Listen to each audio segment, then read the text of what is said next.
To the pylon, Harrison's got it, flag out, touchdown signal.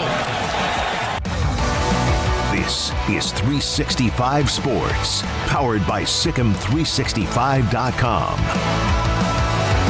Look at that, he just popped free, and he's gone. One man can catch him, only one, and that's Frankie West. Not to be, 96 yards. It's a touchdown. Braylon Allen's first of the year.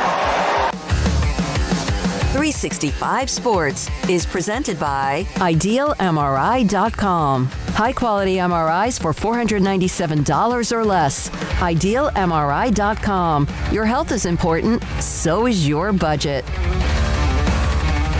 Bijan Robinson, who's been on a tear, lines up behind Thompson. They fake it to him and pitch it out to the perimeter. And that's Xavier Worthy. The talented freshman's off and running. It's a sprint. They won't catch Worthy. Texas touchdown on the opening play. 75 yards. 365 Sports is also brought to you by Texas Farm Bureau Insurance, protecting Texans since 1952. Shovel pass. Here's Sanders. A burst of speed. Rocket Sanders steps on the gas. A foot race. Touchdown. 73-yard liftoff for Rocket Sanders. Have you subscribed to our YouTube channel? Search 365 Sports on YouTube. Brought to you by TFNB, your bank for life. Pokey Wilson in motion. It's Benson. Benson, his second touchdown tonight. 15 yards for Trey Benson. Now here's David Smoak, Paul Catalina, and Craig Smoak.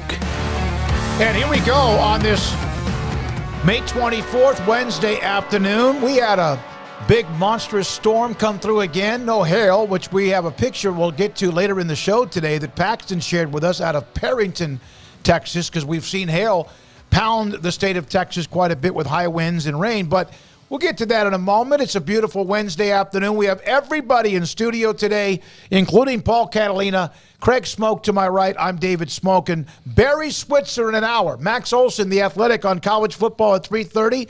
Sam Bradshaw from our company, SicEm365.com, the umbrella. Analytics on really breaking down the time slots and what's available and their value when it comes to TV and media deals. Mac Rhodes, Baylor Director of Athletics, and also John Machota, Paul's Top 5 in the 5 o'clock hour. Thank you all very much. We have surpassed 30,000 subscribers. We appreciate those who helped us get over the hump with that, and we do appreciate it. Let's start with this, though. The ACC. You know, we had this story. It has not been out there, although there was maybe some simmering several months ago. The ACC announced it has endorsed a success incentive initiative that will begin during the 24-25 academic year, so not this year, but the following year. And basically, with all due respect, it doesn't change how someone splits up the revenue that's a part of their TV deal with ESPN. But what it does, if you are successful, you will get more, and it won't be split evenly. So if you're Florida State or Clemson, you end up in the college football playoff, you're going to get a bigger chunk of that. If you're North Carolina or Duke and you get to the Final Four, you're going to get a little bit larger chunk of that. That's how it works. That didn't take very long. They got it done. Yeah, it's still not going to bridge the gap as much as they really want it to when they look at what their in-state rivals are going to be doing, or their cross-conference, all those, other people. But it makes the schools happy that feel like they're going to be there the most. And most conferences are really like this in that, it's a couple schools that kind of run the league when it comes to football. And FSU and Clemson have really been the ones in the ACC, and they feel like maybe they can get this. For FSU, they better start winning. Otherwise, it's going to look stupid that their AD was the first one who floated the idea out there. But they got it done, and now they have to wait until 2036 to really do anything, I guess. But hopefully, this placates them at least a little bit until then. Well, Paul sounds excited about the ACC. Your school was barking first, right? They were, and look, good for them. I'm happy that they're out there stating their cases. Hey, can be a huge and has been a huge college football brand for a long time. The television ratings are there, but all of the things, they have everything you want. I mean, last 5 years of football notwithstanding, they have everything you want at Florida State to be a big football brand, but have to acknowledge that. Okay, we're going to sit here and continue to make $30 million less than the Gators. Like, that's not acceptable. So they've got to make those statements, but you also have to make sure that you're good, because otherwise it just makes you look silly, especially to the people who are. But the timing's good for them. Men's basketball's well down. Football is on its way up and may even contend for not only the conference title, but a national championship. Craig? Good for them. It certainly solves, a big issue that was out there bubbling and hadn't quite gotten to being a real problem just yet, but was well on its way to becoming that. And so they cut it off at the pass and were able to bark a little bit and get the attention that they needed to sit down and have these talks and figure some things out. So if you win, you make more money. If you win, you get more prestige. If you win, it solves a lot of problems. So if you're an ACC team that doesn't like the gulf of that gap, there's not any real solution that's going to solve that, as Paul pointed out there. But you can, at least take out some of that space in between by going and winning. So that's what Florida State needs to do. That's what Clemson needs to do. That's what Miami and everybody else needs to do if they want to sit there and try to, stay as close as possible to the Michigans, Ohio States, Alabamas, OUs of the world here in the next few years. It's kind of weird, though, because I was just thinking about how winning is really all that matters in the grand scheme of things. If you win national titles and you get more prestige, you get more TV money and all of that. But it's not like the ACC hasn't won some titles, No. That's the thing. Is like the Big 12, you look at them and you go, well, shoot, Texas is the last team to win a championship. That's when, it was 2005. That's nearly 20 years ago. It's nearly 20 years. Yeah. Can y'all believe that? No. I know exactly where I was watching that game. I think everybody who watched that game knows exactly where they were. I was in my buddy's garage playing pool. He had his screen set up in the early days of the flat screens, and we were sitting there in his garage just BSing and watching Vince Young, and Reggie Bush and Matt Leinart and all those guys do their thing and have an incredible performance. But that was a long time ago. And then Oklahoma 5 years before that, and that's all she wrote. Now, granted, Oklahoma played for like 20 more and couldn't win one, but Clemson's had their success. FSU's title at this point is kind of getting old and gray as well. But it's half that age. It's 10. Yeah. It's starting to get up there and mature a little bit, but it's not that crazy like UT or Oklahoma's. So they've had some recent success, and they had the big shiny new program in so many ways compared to the blue bloods per se. They got the newer blue blood in Clemson, and it's still that far apart. So you win championships, that closes the gap, but it's not as though the ACC hadn't done that. And so that's something that you wonder about, is how much can they close that gap? How much can Clemson replay what they've done? How much can Florida State relive the 90s and bring some of that back? But if you're an ACC fan and you wanted the conference to stay together, or you're one of those schools that wanted to stick with the status quo, but have the option to be able to, be a bit more competitive, I think that solves all your problems. And it's not just FSU and Clemson. Remember what Wake Forest has said. Hey, we're going to be good in football for a while. And so they're going to get a little extra out of that, little sugar out of this deal. One of the things, while the complete specifics have not yet been solidified, the Success Incentive Initiative will begin, not this coming school year, but 24-25, once the college football playoffs expanded version begins. So that's great. They worked it out. It did not take long. Good for them and the ACC. Now, let me see here. Barry Trammell, we mentioned his article yesterday. He's got the what's called the scissors or whatever. A columnist kind of may hit on 8 to 10 or 12 different topics in the Oklahoma. And we've had Barry on the show. Longtime writer, covers the state of Oklahoma. And he had mentioned that his source in the Big 12 had mentioned that Colorado was on the edge of joining the Big 12. We have touched on that a lot We have never been able to truly confirm that, but I know we have a lot of people on the site that work for our premium section and or the company that have had many different details on that. The Colorado Board of Regents is meeting, and their meeting has been extended for like an extra hour. That doesn't mean that it's about the realignment. That doesn't mean it's to discuss the Big 12. But there are donors who have been in contact. That will be going on. What that ends up being, I don't know, but it will be silly if I didn't at least bring that up. So there you are with that. And, of course, we mentioned Barry Trammell and his article yesterday. Yeah, I mean, Barry Trammell is not somebody who just throws something at the wall for the sake of doing so. I don't think he's, like, pursuing the hits at this point, at this stage. He might not even know what that means. Yeah, like me. So, and, you know, he really doesn't have a hand in the expansion game as far as the Big 12 is concerned anymore. You know, I guess with Oklahoma State to an extent he does, but I think of him as more of an Oklahoma guy. But I guess he does with Oklahoma State with fans. Oklahoma. Yeah, well, with Oklahoma State he kind of does, but he doesn't have like a real need to get into the waters here. Yep. So the fact that he said what he said and wrote what he wrote was of major interest because that was a voice you weren't expecting to hear, and it wasn't just some random, you know, like who the heck is this person? It's like he's got some skins on the wall, so that was of interest. I think if you know, I haven't said it a bunch, but I said, like, if you want to go heavy into realignment talk, our site has been, you know, graced with hundreds of pages long threads discussing realignment. And, you know, I'll just throw one interesting note because it's behind the paywall, and that's where a lot of that conversation's taking place. But, you know, the fact that maybe the Big 12 was a little too openly flirtatious with Colorado, I thought was very interesting just from the standpoint that, you know, they showed a little bit too much interest probably. And you know, that gave Colorado the opportunity to kind of take their time if they so choose. And that could very well be what they're doing. I'm a little leery of any Board of Regents meetings because I feel like we've done that like 10 times during this last year and none of it's really turned into what you thought it could turn into. But that doesn't mean that this couldn't be a situation where it does. You know, I'm still not sold on the Buffs, you know, being all in on moving or anything like that, but it is, you know, something to take note of. And, you know, the longer this goes on and the quieter some people stay and the more you're just like, all right, well, it's another day. I mean, we're end of May now. We got 1 week left in May. It does make you go, okay, well, you know, the longer this thing goes, the more of an opportunity there is for something to actually occur.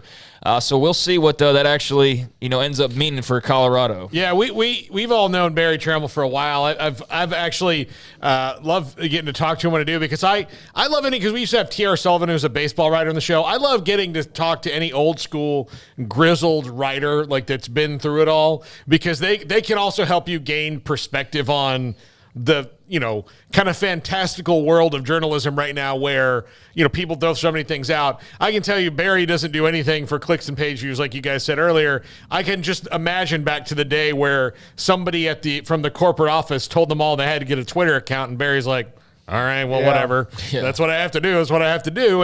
And so, yeah, I do think that there is – I think the fundamental question that I keep coming back to on the Pac-12 is that if you do something for now, that's fine, but how many people of those 10 schools are looking ahead going, 5 years from now, I don't know if this is sustainable, and we might as well just go now? That's been the biggest question to me the entire time. Yeah. So it is. It's like did the ACC today kick the can down the road? They solved it. Well, they know where the road ends. The road is like way. never ending. It's like trying to take off for El Paso from here in Waco or anywhere. But at least they solved by foot. They solved something. They solved an issue. It didn't take long. It didn't get into. We don't know what was said behind the meeting, but obviously Phillips calmed everybody down or told everyone to shut up and let's get some work done, and they did a week after their meeting. But I don't know what you guys said. Why not fix the problem now and not? But will it ever end? Well, it's a different problem than what the ACC was facing by a pretty wide margin. The ACC already had security. It's just they didn't like that security as much as they liked other security. But they're in no danger of like a dissolution or anything like that, unless there would have been this band of rogue schools who had all gathered together. Like I saw something like, did y'all happen to see there? I don't know where it came from, but like just a day or two ago, there was thoughts that somebody else in the ACC had jumped on board and joined the fray, and now they had 8, and then today, we've solved our problem. So I don't know what that was about, but I saw that creep up there for a second this week, and obviously that's not quite the full case. But yeah, I mean, they're in a much I hate it for Pac fans because here you were, and over the last week, you kind of just enjoyed a little bit of quiet compared to what it has been like with these discussions pop up. It's like, all right, ACC's got the main stage now. Problem was they only danced for 2 songs, and then they were off, and they were signing a new agreeing to whatever, and all happy again. So spotlight shifts back to where it was before.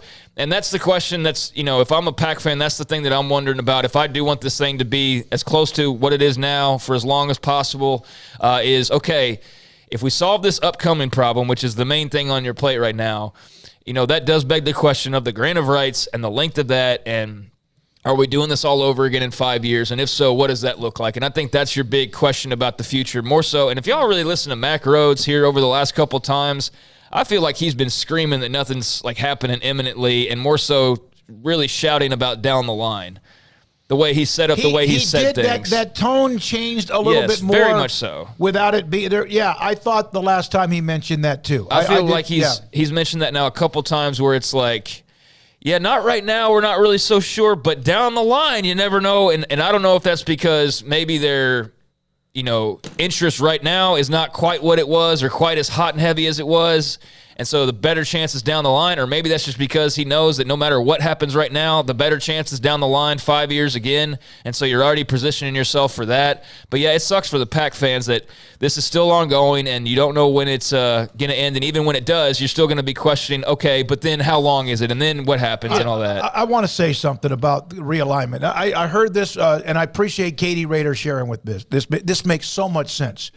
If the NFL was college football, which conference, which division would be the SEC or Big Ten? Well, it's always in flux. No. NFC East. No, it would be the NFC East. Yeah. Right? Well, Cowboys, Giants, Philadelphia. For sure. Absolutely. And why do they succeed, and why does the NFC East not have a Big Ten or SEC type contract compared to, let's say, the AFC North? Because there's a centralized body that controls the whole thing. Yeah, absolutely. And that's... There's a great analogy because he's right about that. That would... Look, breaking college football off from everything else and treating it like the different animal that it is probably the smartest thing to do. That doesn't mean that the revenue from college football that's going to go to these schools isn't going to help everything else, but they need to govern it differently for sure because it's completely different. I do think this, and the other thing on back to the Pac-12 and what they have to assess. Now, the Big 12 will probably have to assess this a little bit as well, but I think to a much lesser degree. There are not... Like in the Big Ten, when their TV contract's up, they're not going to have to worry about breaking up. But when the Pac-12's contract's up again in 5 years, they're going to have to worry about it again. If it's 5 years. Yeah, if it's 5 years. So, say they do. Say, look, we're better together right now. We'll stick together for 5 years. But 5 years from now, are they ready to do this all over again? And that's where I think that you might have some schools that are like, I don't want to do this again. Right, exactly. Yeah, and I think that's more than fair. That's not like sitting there trying to create. That's legitimately a question. Is like, okay, we've seen how much of a struggle this has been. If you sit there and you go, all right, 5 more years, I mean, that's going to fly by in a second. And then you're like, yeah, what are we doing then at that point? Is it stronger and more stable? Because, man, it sure seems like everything else is far less stable and far less strong than it probably is right now or will be in the future. And it's very interesting to see how that spotlight has shifted back. I want to clarify what I meant by the NFC East, not with who's good. Not that. The value. The value of those 4 franchises is over. No matter how bad Washington has been, ownership change or not, the value of those 4 in the cities and markets they're in is just incredible. They're the closest to having Alabama, Georgia, Florida, LSU in one division. Yeah. And then last year, all of them were above 500. But even if they were to, 3 of them were 6-11.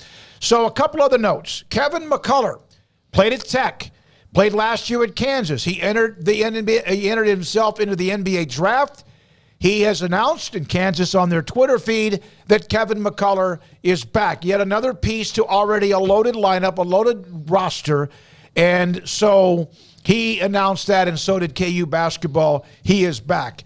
Also, Georgia. Oh, go ahead. You want to comment? I would figure Paul would want to comment on this. No, being because he and KU's diehard number one fan. He and Amanda paid for that. That's big news for the Jayhawks, obviously. But Paul, yeah, I think it's great. It's for them. I mean, to get deeper. I don't think that they're done either. I think that I think Bill Self is waiting for some of these other guys who have done the thing of I'm in the transfer portal, but I'm also in the NBA draft. That's what Baylor's waiting on too. Yeah, and a lot of teams. But that once those guys that are going to come back that want to go to another school once they got their NBA draft grades, I expect to see Kansas be pretty aggressive on them. And it is, if McCullough's back and they've gotten all these other transfers, it is national championship or bust. Well, that's the way it is in here. Yeah, but I mean, like they really, but he's making no bones about it. I don't think you're going to hear him kind of aw shucks it away like a couple years ago when he knew he didn't have a team. Yeah, but I also wonder if his health maybe is not that it's always not urgent to win the national title, but you wonder about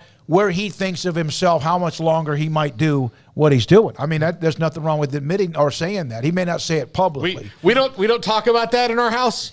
That'd be a really rough in this day. house. Well, there's something to feeling mortal all of a sudden. Yeah. And, realizing there's an end of the road coming down the pipeline. I do think that Baylor, who's been pretty quiet, remember they picked up a couple things here and there, a couple of players here and there.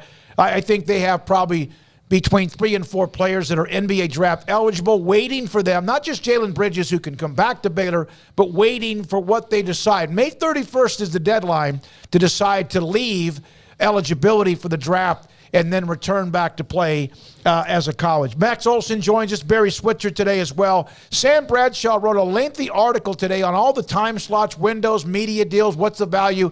We'll have him try to explain a lot of that with us at 4:45, then Mac Rhodes at the 5 o'clock hour. Yeah, I got a couple on those too before we break here. Kansas knocks off Texas in the Big 12 tournament. Damn. Yeah, KU baseball getting the win over UT. So UT versus K-State tomorrow in Arlington at 9 a.m. Man, that sucks. To get up and play a game at 9 a.m. Elimination, K-State and Texas. So 6-3 Kansas wins. So it's a big one for them. Congrats, Paul. And also, Florida, Georgia have announced they've extended their stay in Jacksonville for the cocktail party. It will remain there. They worked it out. 24 and 25. That just coming down. You saw like the slew of I guess they all got the email. But that's going to be in Jacksonville 24-25. But in 26, it comes into question because that's when they're going to have to do the renovations on the stadium, I believe. Right, yeah. So the Jaguars are going to have to find a different place to play. They might be playing at Ben Hill Griffin. Who knows? They might play everything in London. That's been like the more pressing issue than the one off between Georgia and Florida. And the bowl game. As big as that is for them revenue, I'm sure the Jags are a much bigger property. So, yeah, I mean, there's still some things to iron out there, but you will still see the world's largest cocktail party in Jayville in 24 and 25. So just saw that officially. All right. And also TCU hammered K-State 16-3 today. The rest of the schedule, Oklahoma State, West Virginia, and Texas Tech. Georgia football player, yet another one, with a driving arrest. Marcus Rosemy-Jackson, the 4th Georgia player with a driving-related arrest, charged with reckless driving, speeding by the Athens-Clarke County Police. The 4th driving arrest, of course, they had the tragedy of one that killed a couple people. The football player he's from Pompano Beach. It's like a slow drip, and it is again. If they were 5-8 or 5-7, it would still be a story. But when you're the national champion, back to back, trying to do something no one's won 3 in a row. It just brings more of a magnifying glass. What are the odds he was driving a Charger or like one of any number of like 3 or 4 vehicles that seem to be in every single one of these stories, right? I mean, I'd put good money on what is a Challenger or I wish I could find Charger, Hellcats or something. Hellcat. It's like one of probably those 3 vehicles I would bet. But yeah, I mean they gotta slow their roll a bit in Athens, Georgia. Not sure, but I'd imagine it's good money, fast cars, lots of winning, and those things happen. But yeah, given what's already occurred. You'd hope they'd be a bit smarter about that, and just hopefully that is the case. We discussed the Big Ten and the agreement, although some schools weren't so sure they had yet been confirmed they're going to play games in November at night. One of those games in November at night was supposed to be Penn State at Michigan State in East Lansing. They have already come up again. They worked it out. They're going to play at Ford Field, home of the Detroit Lions. So that game will be indoors no matter what the weather is. And so that game between Michigan State, Penn State coming up, that's an NBC broadcast on November 24th, will now be protected from any weather issues. Can we get some of these Baylor, UT, A&M September games moved Arlington? to domes because it's way too hot outside? Because that's the equivalent down here. Yeah. That'd be great. No, I wonder what the, or just instead of having to play, you can't play games during the day, you have to play them at night. What that would be if people are like, well, who do you think you are? Well, again, this is one of those things. The Nittany Lions still had to agree to this.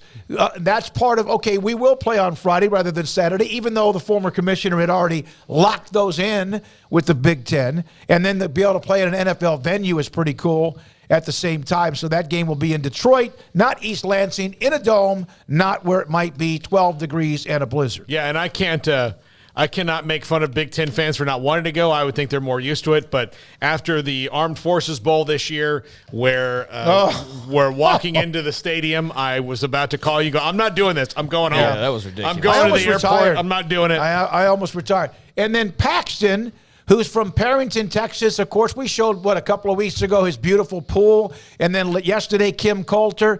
This is a windshield from Reed Timmer that Paxton shared with us on the text line in Perrington, Texas. Perrington, Texas is out. Perryton, Texas, out in the West Panhandle, in the Panhandle in Texas. Look at that.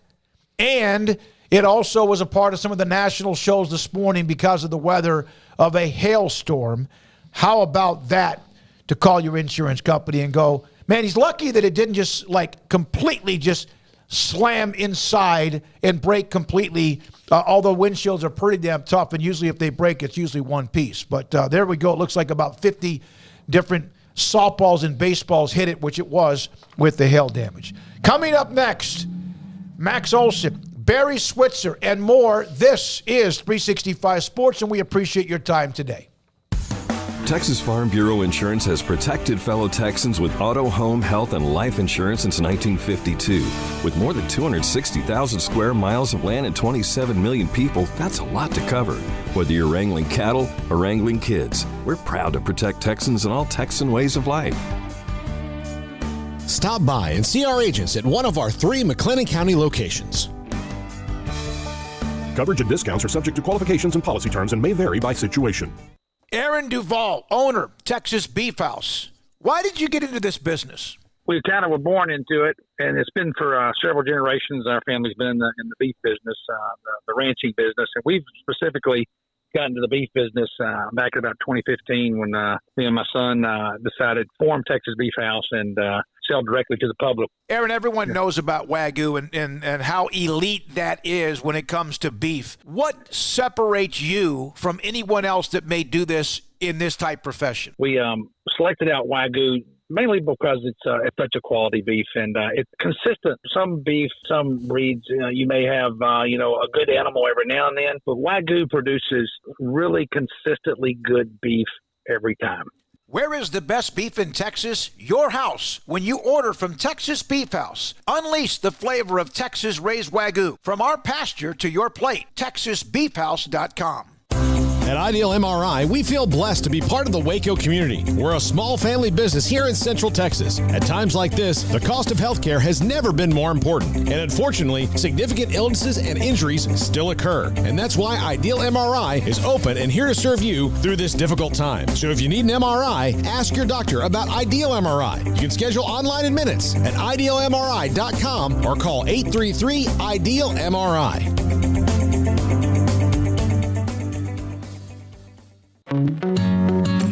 Established in 2007 and independently owned, Alliance Bank Central Texas is committed to helping families and businesses meet their financial goals. From their tellers to their board of directors, they know the importance of superior service and competitive products. Customers have confidence knowing that their financial needs are in good hands. It's your bank, Alliance Bank Central Texas, with 2 Waco locations, 4721 Bosque Boulevard and 191 Archway Drive on Highway 84, and at AllianceBankTexas.com. Member FDIC and equal housing lender.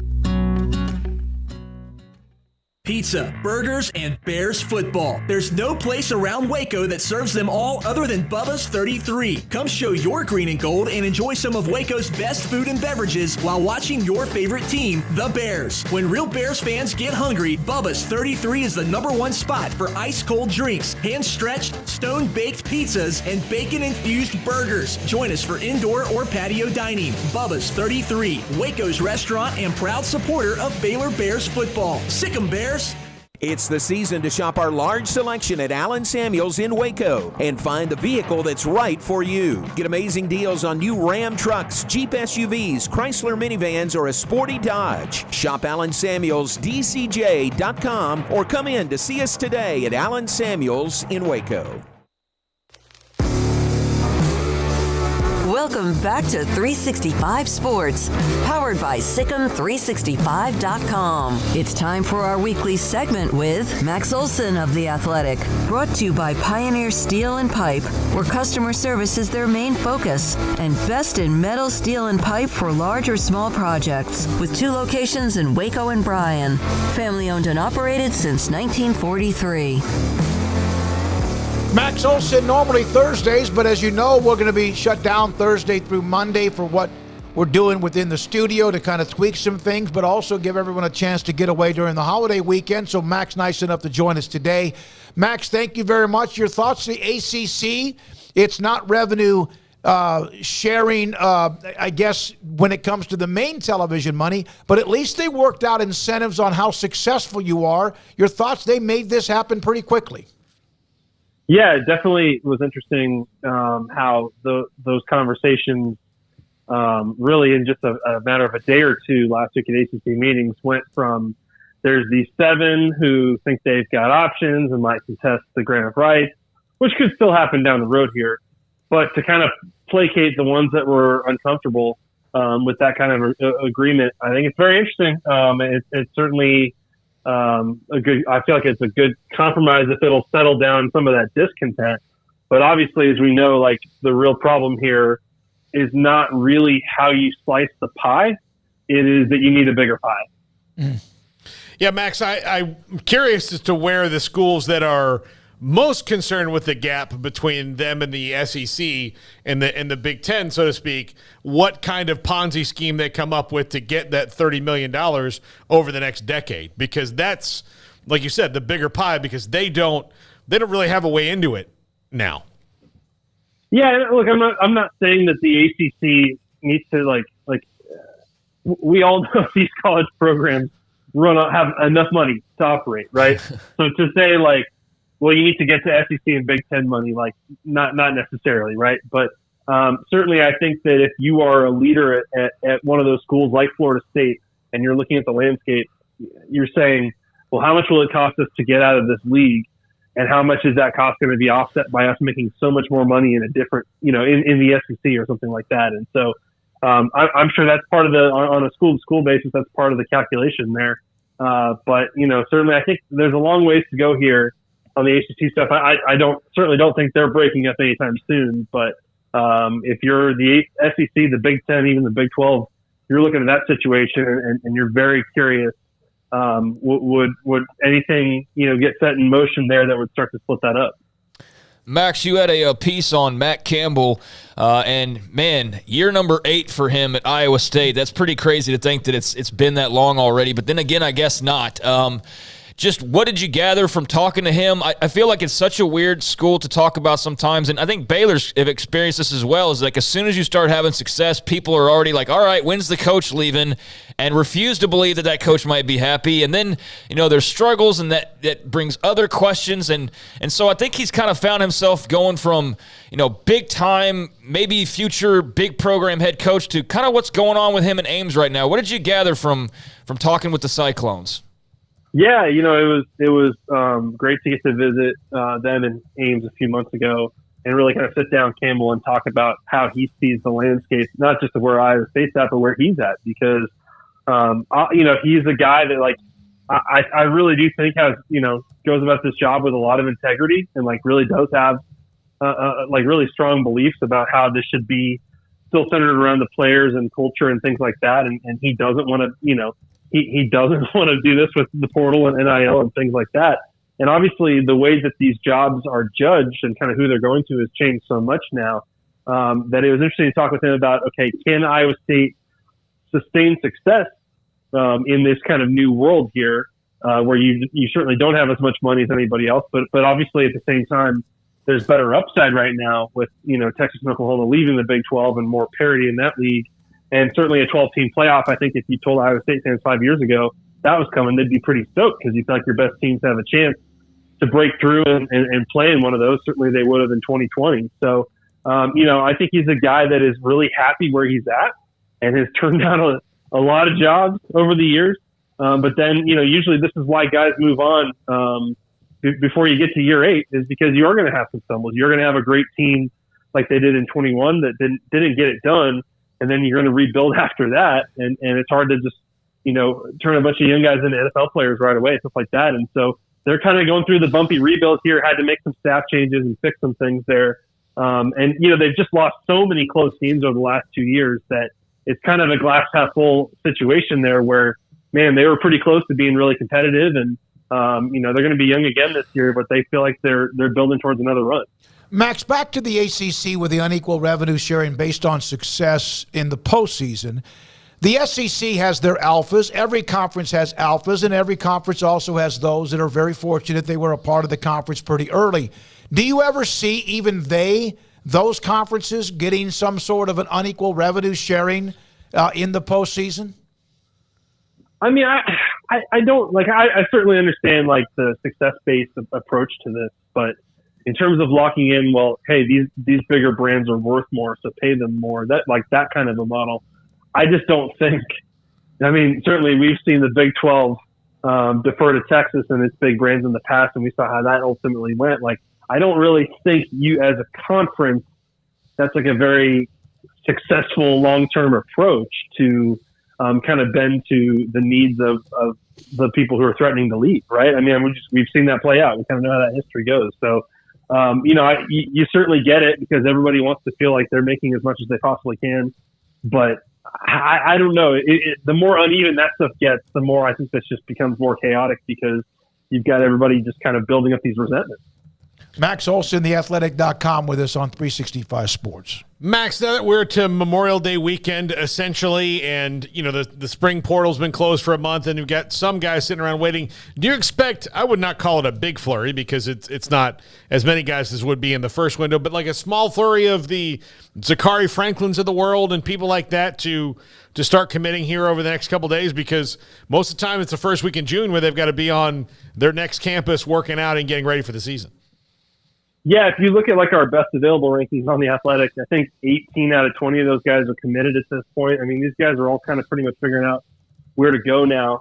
Zachary Franklin is still available, and that one's a real mystery in terms of where he's going. Yeah. That's been a very quiet recruitment. And, you would have thought when he goes in that may have gone pretty quickly. You would have known right away where he's headed. But that one's been really quiet and odd. And then, Xavier Henderson, the receiver from Florida, is the other one in our top 20 who still hasn't submitted, but I think the crystal balls have all been on Cincinnati for him. So, yeah, I mean, we're kind of getting to that point where it's time to make decisions now. These players are coming off their official visits and stuff like that.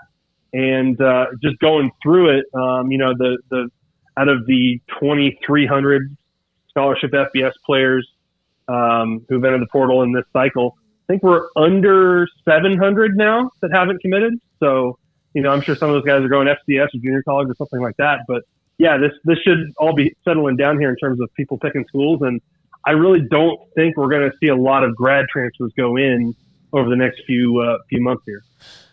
Max, I don't think that we talked to you since this has happened, so correct me if I'm wrong, but I'll ask this for Paul's sake. What did you think of Keon Coleman going to Paul's beloved Florida State?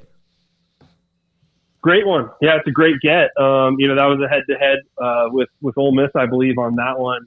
I think Keon Coleman is a very talented wideout coming off a great year at Michigan State, who I think looked at his situation and I from everything I've heard, maybe he looked at it and felt like he needed a little bit better quarterback play than he got from Peyton Thorne at Michigan State, and felt like in terms of boosting his draft stock, he's got to go somewhere else to put up bigger numbers. Obviously, you saw Jaden Reed become a second-round pick, despite not putting up great numbers last year. But still, like, I think he's looking at it and kind of trying to maximize how do I make money now and make more money in the future. And so, yeah, Florida State, that's a big get for them and for where they're at offensively. Had to replace a couple of receivers that left for the portal and the NFL, stuff like that. So I think he slides right into that starting lineup for them as a guy that, I really love what they've done in the portal this offseason. Certainly one of those teams that they've built it that way. But when you know you're like setting up for a big year here, have really picked up some premium pieces to fill out that lineup. They better be good, Max. They better be. Paul's been talking big noise over here. I don't know if I can go through being excited for the first time in 5 years and then not be able to. I don't know if I can take it. I might wind up in a facility. Well, it's funny, like, and you know, the guy he's going to line up across is Johnny Wilson, who was a guy that, you know, wasn't as big of a name in the portal last year coming out of Arizona State. But, man, they did just a great evaluation on that on a really big wideout, one of the biggest in the country. And he had a monster year. So, like, I think one thing we've seen from Florida State that they're just ahead of the game on a lot of people is they're getting really good players out of the portal, and they're really not missing very much. So this was a big swing. And I think when these kids look at, you know, these guys that have gone to Florida State and gone off to the draft and stuff like that, I think they feel pretty good that, like, Florida State's going to help move, you know, boost your draft stock and stuff like that. So, yeah, it's kind of a no excuses year this year, isn't it, Paul? Yes, very much so. They've all in on the poker table. They've done a hell of a job with Norvell. A question for you again, Max Olson with Craig Smoak, Paul Catalina, and David Smoak. Max, Dave Aranda announcing Blake Shapen as the winner of the spring quarterback competition, beating out Sawyer Robertson. I don't think that came probably to many as much of a surprise, but your thoughts on Blake Shapen getting back in the saddle? Yeah, you know, I think that you kind of wondered, would that one play out right at the deadline there too, right? I mean, I think that obviously Robertson coming in as a transfer, like, he's not going to leave, but, you know, that Baylor was in that situation a year ago and chose Shapen over Bohannon. And so I think that I'm intrigued to see what him taking another step in his development looks like. And it's a pretty interesting year for the Big 12 where you've got some pretty good guys back, but then you've got a bunch of new transfers in the mix here too. Like, I do think that, you know, can Blake Shapen be like a top 5 quarterback in the Big 12 this season? Like, I don't think that's impossible. Certainly, I think you got to get better in terms of what you're doing around him. Didn't really see the playmakers there last year, but I like what they have in the run game and certainly up front. And, like, I think that, you know, if he can be efficient, I think they should be better. Max, we appreciate it. Enjoy a long weekend. I hope you get one. You get a chance to get away, or you got some other major story you're about to pop on theathletic.com. There's always another one, right? We're always chasing another one. But, no, hopefully we can relax a little bit. All right. Thank you, buddy. Appreciate your time. Max Olson, theathletic.com. Normally Thursdays, today, Wednesday at 3:30. We'll have Barry Switzer coming up in about 20 minutes. Why is Zachary Franklin still out there? That's what I would like to know. I thought that was going to be something that happened in about 10 minutes. You know, how long was McCaskill in the portal? Yeah, he was there for a couple weeks, but yeah. About 3 weeks longer than after he made his actual decision, it appears. But that was for what would you call it, visuals or whatever. But, yeah. Optics. Optics, thank you. That's the word I was looking for. That was an optics thing, I think. But, yeah, he was in there for a little while. So, I mean, it's not a total shock. And it could be just like, hey, you've got so much being thrown at you that it's like a good problem that you're not decided yet because somebody else is in a dream world calling you up like, all right, we'll add another 1,000 per month or whatever. So maybe he's experiencing some of that. But, you know, I hear there in Max's voice, and maybe it's just because I've been reading a bunch of Baylor fans over the last 24 hours. But also, you know, reading others' responses, other writers, and very split opinion on Blake Shapen. Very split opinion. No, I think it's maybe 40-60 happy. What do you think? I think there's a difference in, and I couldn't figure out how to write this exactly, but I think there's a difference in what people want versus what people expect. There you go. That's a better way I think if you were to do percentages on what people wanted, it would probably be, you know, 50-50, 60-40 in one direction or the other. If you were doing like what people actually expected, I think it'd be more like 80-20, because I don't think that too many ever really got behind the idea that like Sawyer Robertson was going to come in, learn a new offense and system, and beat out the guy who's been in it for over a year and be ready to go right away. I don't think that was super realistic. So most people thought this was probably the likely end result, but those same people I think also had hopes like, but maybe he can. And if he can, that would be awesome because we'd love to see a changeover. So, yeah, I mean, that's going to be their big storyline. It was the big storyline all spring, and it will be that big storyline again this fall, depending on how he performs. But at least, you've got Sawyer Robertson right there waiting in the wings, and you just have to hope that he's ready when that time comes, if that time comes. Yeah. Since Jarrett Stidham decided to leave Baylor after the firing of Art Briles and the staff left, who has been a quarterback at Baylor for more than 1 year that was the one that everybody thought was the right one? No one. Charlie Brewer from the first couple of 2 or 3 years until they went to the Sugar Bowl, right? But since that time, it's been like up and down and up and down. So it's kind of like the Baylor fans have caught College Station disease because Texas A&M fans, and I can say this without a doubt, outside of 2 players at quarterback in my entire lifetime, the first one being Bucky Richardson and the second one being Johnny Football, and Johnny was like a rocket ship, so they never really were able to like completely grab onto him because he was only there for 2 years starting. But every one of them. Did you just slobber talking about Johnny Manziel? No. But no, it was. What about Gary Kubiak? A little before I was.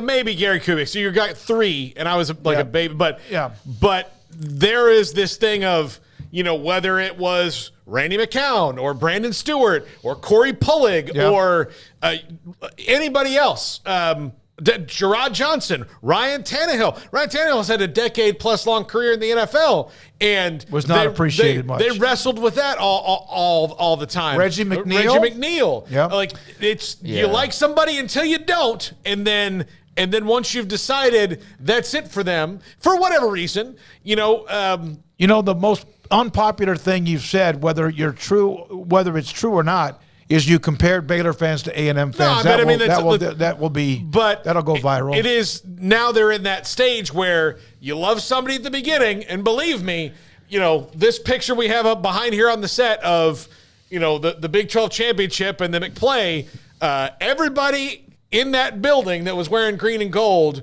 would have given their firstborn daughter to Blake Shapen that day, as a dowry, that's what would have happened. But things change, and things change rapidly. So I do think there's a difference between happiness, contentment, and people understanding the reality of the situation. But also, I do think it's weird that people think that Dave Aranda has made this decision that is going to be the same on May 24th, on September 24th, October 24th, and November 24th, regardless of what is going on, because situations can and always do change. Yeah, and my comments, I'll lump Max in there. I think just in general, the conversation about Blake Shapen is that way. He was hesitant. He's not like, oh yeah, Shapen's awesome, and it's more like, yeah, well, we'll see what happens. That's the feel that you get from any direction. Yep. But yeah, especially the fans, because they've got front row seats to it all, and they're following, details. Same with the media. But yeah, he had an incredible couple games, and it all happened so whiplash-like that you didn't even have a moment to really breathe and realize what was going on. And unfortunately for him, that also launched him into massive expectations the following year, as though he was the second coming. And then, beats out Gary Bohannon and then has the type of season where it leads you to believe that, man, maybe Gary Bohannon should have won that quarterback competition. But the one thing that I just helps me sleep at night, not that it really prevents me from sleeping at night, but Dave Aranda's not stupid. And Dave Aranda, with 15 practices and hundreds of hours of being around these guys in the building and watching them, study and doing all those things, that sure as hell beats my opinion on seeing 6 15-minute windows when they're stretching and reading the undercover report from the source at practice, and all of those things. Those things are informative, and they can help you, move and lean in a certain direction. But Dave Aranda he knows what he's doing. He knows what his job is, and it's to win football games, and he's not going to put the program at jeopardy. Yeah, he's not going to put the lesser quarterback in the starting position for any reason. So, yeah, he made that decision for a reason, and we'll see how Blake Shapen does. It does seem like in 2020, people would disagree because he left Charlie Brewer out there to take a beating, and yet it was probably to protect Jacob Zeno. Where's Jacob Zeno, what he's done? He's at UAB. Kyron Drones. He's at Virginia Tech. Gary Bohannon. He is at USF. Charlie Brewer. Is done with football now. And my point is also this: as much as Charlie gave his heart and soul and only had as much as he had physically, the will to win, whatever, it's also maybe an what's the word? What does this mean about who they've had at quarterback? They haven't had an alpha. Charlie could be considered one for at least a couple of years. Who have they had that's an alpha? Shapen had it for 2 games, right? Well, the guy who crafted the alpha quarterbacks is not here. No, so that's the problem is that it's yeah. being compared to one of the great all-time quarterback offensive minds.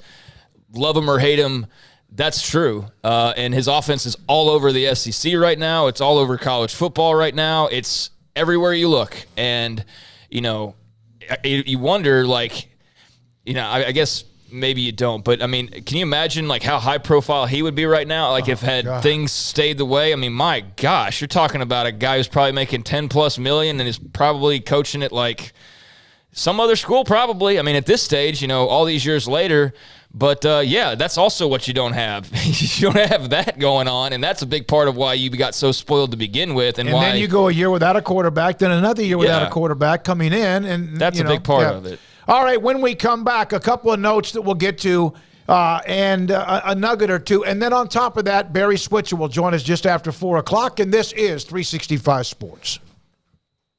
Richard Carr, Buick GMC Cadillac, they are the people that you can count on. They're the people that I've counted on for multiple different things that have occurred to my car here over the last couple years. Fender benders, had some debris jump up and hit my car rolling through some construction one day, put a crack in my side mirror.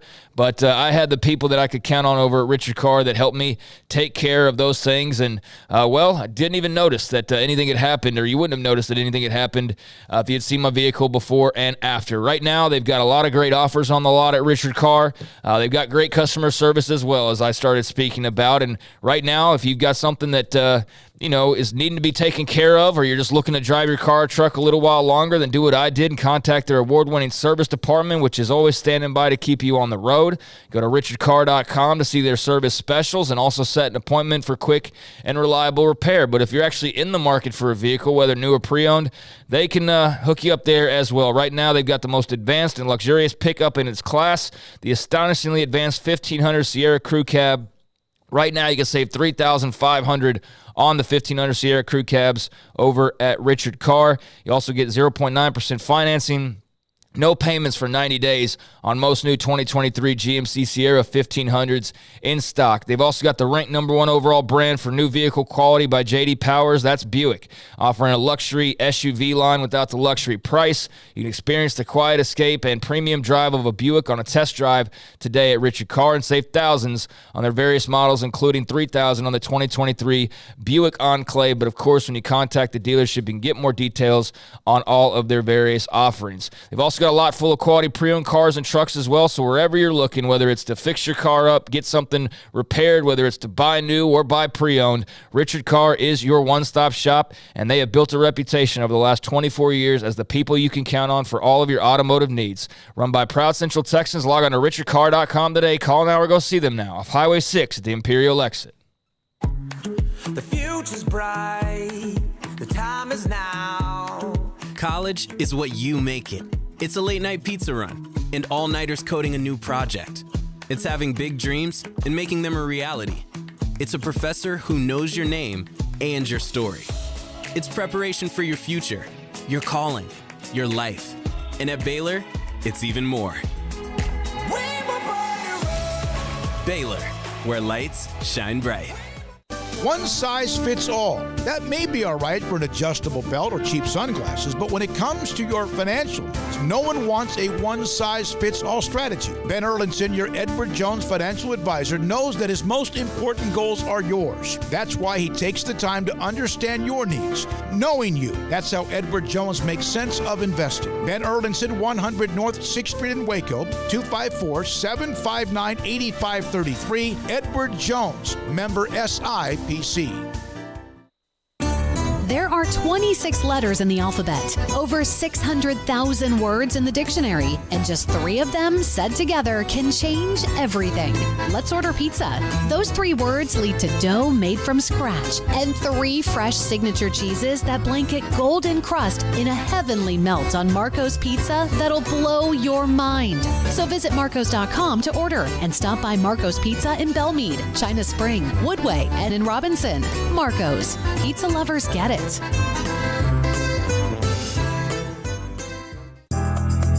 Riverbend Liquor and Wine, Lakeshore Drive, North 19th Street, right behind the bank, is a hidden gem in Waco. If you're a fan of bourbon, especially local Texas bourbons, that's where you gotta go. Balcones, TX, Devil's River, whatever it is, they've got it. Riverbend Liquor and Wine, plus the best selection of craft beers in Waco, seasonally churned out throughout the year, whether it's spring, summer, fall, or winter. Riverbend Liquor and Wine, best selection of craft beers, a speedy drive-through window, and excellent customer service. Find out more on Instagram or just go by and see them. Lakeshore Drive at North 19th Street behind the bank.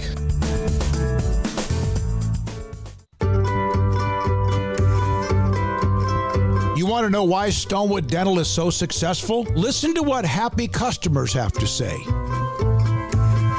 It's pleasant. It's different than any other dentist office. I really feel like they care. And it's not that you're here for 2 hours waiting on someone to take care of you. It's quick and easy, and I bring my kids, and my kids love being here too. They really love the treasure box. Staff is really nice and accommodating, real friendly. You feel more like home. It's not sterile looking. Everybody has their own personalized rooms with decorations and decor, and they'll even have a blanket for you when it's cold. I've recommended people to actually come here, and they are patients now. I really love it here. It feels like family. Learn more, stonewood-dental.com. With so many companies and policies out there, it gets so confusing shopping for insurance, and I never know if I'm getting the policy that's right for me. Luckily, I met the team at the Niche Group Insurance Agency. With the Niche Group, you can go to one company and get access to coverage options from many insurance carriers, and you get to speak to a real person about your specific coverage needs. With the Niche Group, I know I'm getting the right coverage at the right price. If you need insurance, talk to the experts at the Niche Group at 1-800-258-8302. This is 365 Sports. Text us at 254-339-1122. The text line is sponsored by Riverbend Liquor and Wine, with the most extensive variety of craft beer in Waco.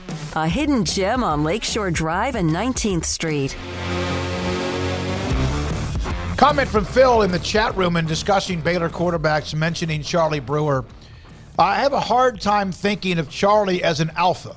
He was literally a last-second signing of a last-minute class.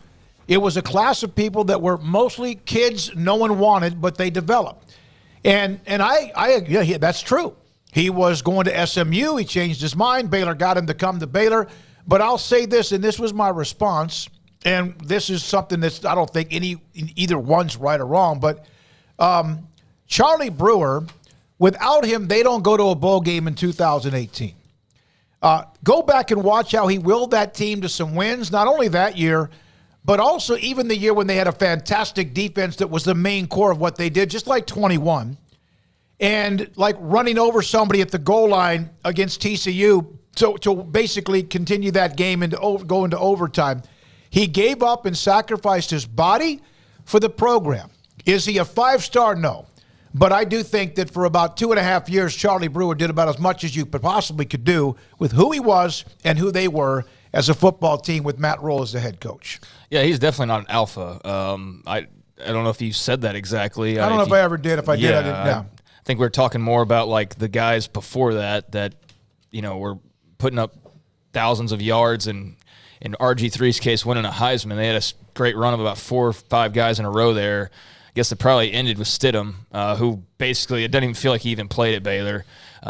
It's been so long now. But, yeah, I mean, he left his heart and soul on the field and will probably always, walk through life with, memories of that, just his aches and pains of the way he put his body on. I mean, I think everybody appreciates that, but I think there's also frustration of just kind of what you saw at the beginning is also what you saw at the end. Like, it never really, changed too much for the better, and at times it got worse, and that was frustrating because you thought, like, by year 3, like, okay, now something's different, but it's just, he was who he was, and he was great at times, and other times very frustrating. I mean, you can only watch so many games where you absolutely suck for like 3 quarters, and then here comes Johnny fourth quarter to lead the way and give you a chance, and like that's fine, and it's fun when you actually do that and you win some of those games, but when you do that seemingly every single week is what it felt like after a while, that gets very frustrating for the fan base. And so that was totally understandable. Like, let's go draw it up in the sand, right? Well, like, why are you not focused in the first quarter? Like, I mean, why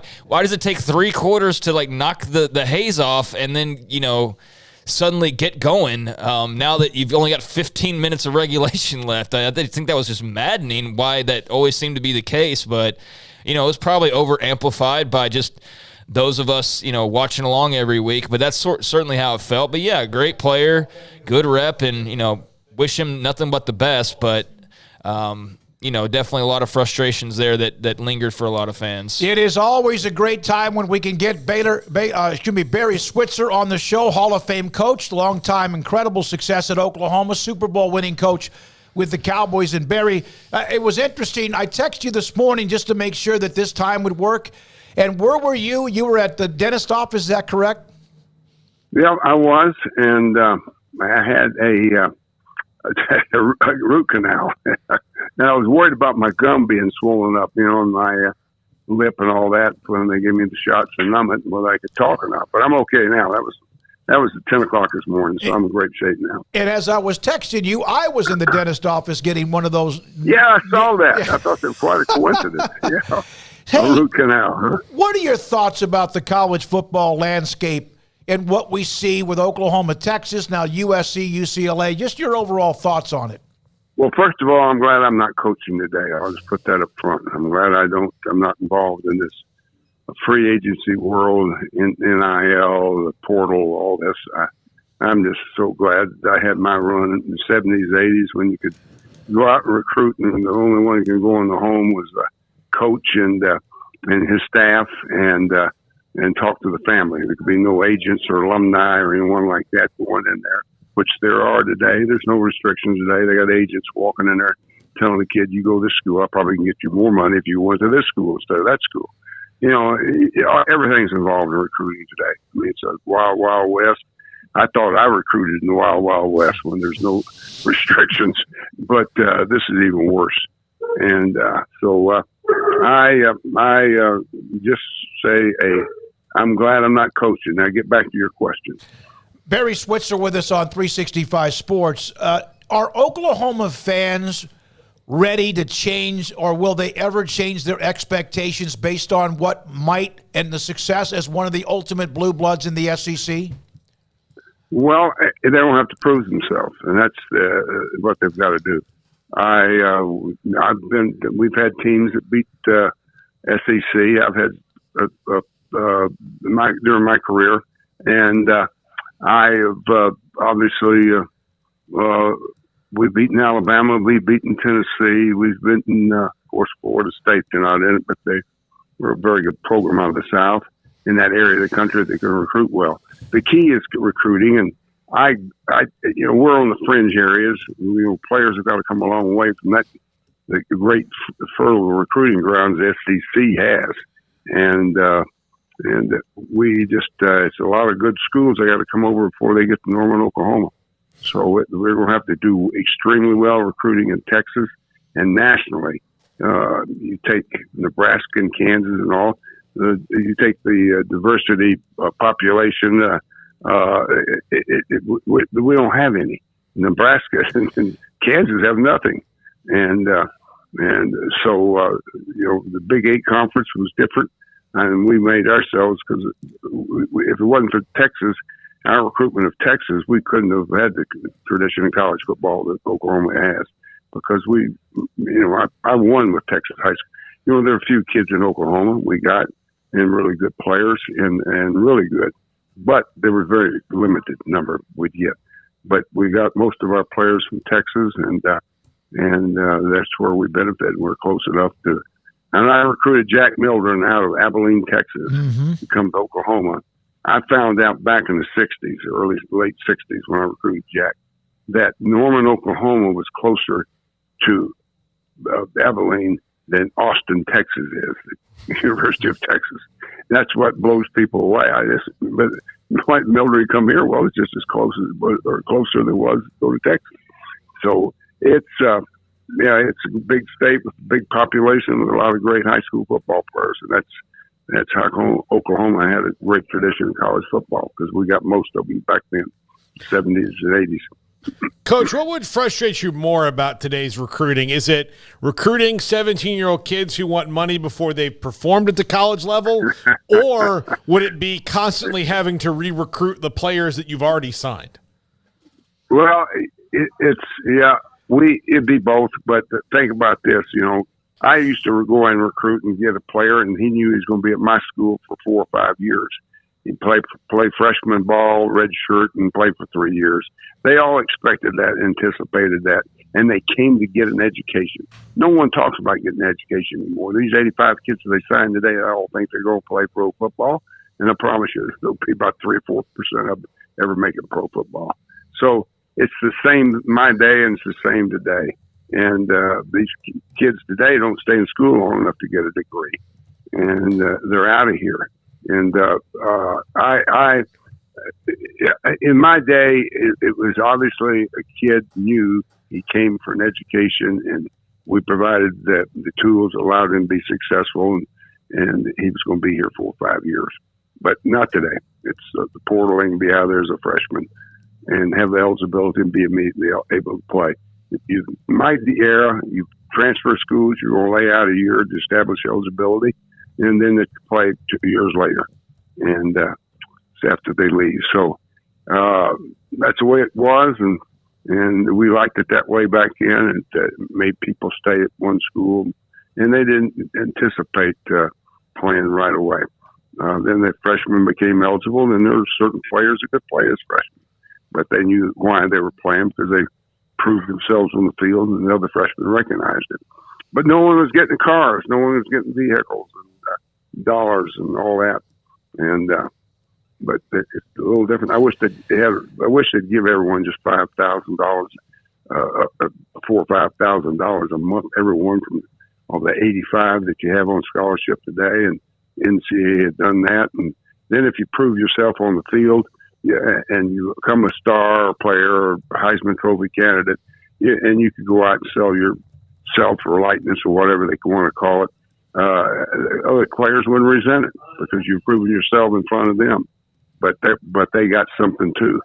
And I think that the game would be better if we had something like that, a minimum salary or money that's given to each player per diem, or whatever you want to call it. Coach, it seems that the power dynamics have definitely flipped. Coaches were making these big contracts, and then after a while, it's like, well, why aren't we paying the players? Because of these, and that probably. Yeah, I agree. Yeah, I agree. I look at it this way. I mean, my era, I coached at Oklahoma. We won my first 3 years out of a 3-year contract, and I coached here for $24,000 a year. We won 31-1-1. And we won 2 national championships back-to-back, 250 seasons. And I made $24,000 a year. I see these people asking for reparations. Hell, old football coaches already get reparations. That's the way I look at it. My God, they are these guys $8, $9, $10, $12,000, $12 million. What are you talking about? Yep, it's unbelievable. What we, I never made more than $100,000 a year coaching at Oklahoma. I made a lot more than that on my TV shows, and I did a bunch of them about radio shows. I got the talent fees from them. I made the job pretty good because of that, but I had to go do it myself. They didn't give it to me. There was a time when you brought up Houston and the Big 12 looking at adding teams. And there was, I believe, a quote that you said it'd be a hell of a mistake if you brought them into the Big 12. Was that out of fear because of the city they're in, the talent base in Houston? Not that, because we give them credibility to be in the Big 8 conference and or increase it to Big 12 is because you give them credibility, and then they can recruit to be playing those type of teams and have a chance to go play for national championships. That's why I didn't want them in. And, hell, it just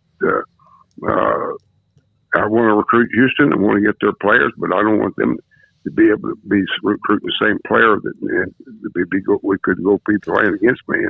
And we were a step above them, and that's what it was all about. We had more to be able to offer them in playing here at the school, our school, when they win championships. Having said that, Houston, UCF, a new young school, Brigham Young, who's been basically a power or autonomy 5 type program, and Cincinnati, which of those 4 right now do you think is more prepared to compete for the Big 12 title? Well, Cincinnati's always a mystery. They've had good teams. They've lit up a lot of people before, and so you never know what they'll be. But Brigham Young, like you said, is a quality school. They can beat you, and they've won before big, and they've got a chance to. They got a chance to recruit to different territory areas than we do, and out of California and that area of the country. But they all don't come in as like SC goes to Big Ten. SC's going all the way from California. That makes a lot of sense. And they'll be like a pro team flying all over the damn from one coast to the other coast. That reminds me of pro football. Get back at 6 in the morning. It's a tough gig. But anyway, it's changed all today. We get down to basically maybe 4 conferences, and the rest of them all play against themselves in different little smaller leagues. Coach, we had you on the show 3 years ago, and it still amazes me to this day. You were talking about the NFC Championship game against San Francisco, and you told us what went wrong almost down to the second. After that show, I went back and watched it online while I listened to you talk about it, and it was so fascinating to hear you and the way that even all these years later, you could tell it still bothered you how that all went down, and then the comeback you guys were almost able to mount. Do you have those moments, like sitting around in your quiet moments, where even today you'll be like, dadgummit, I still bugs me about this game or that game? Well, sure it does. Yeah, it's the only ones you think about, the ones with the losses. It's not the wins. It's the ones that, if you'd won, what the difference it would have made. Obviously, we came within winning one game, we win 2 Super Bowls. And we would have had 2 Super Bowls when I coached here. We came down to that one game, and Los Angeles. And Becky, I'll be out there in just a second. I'll wrap this up. I've got lawyers here wanting to talk to me. I'm suing State Farm because they won't put a roof in my house. Oh, okay. And this hailstorm, and I have the lawyers here right now. But anyway, hotel was a question we were talking about. Oh, about you remembering the losses. Oh yeah, it's losing to San Francisco out there, and we were down 21-0 the first 5 minutes of the damn game. Damn defense had already been out there. 7 plays. Then we threw an interception. They ran back. We fumbled the next series. We fumbled the ball. They picked it up, and Merlin Hanks ran it in for a touchdown. And then we returned the kickoff and fumbled it. We had 3 straight fumbles in a row that they scored on. We gave them 21 points in the first 5 minutes of the game. And, it was horrible the way we played. Then we got back 21-14. And we fought back, scored 2 long drives, and hell, we got back in the ball game.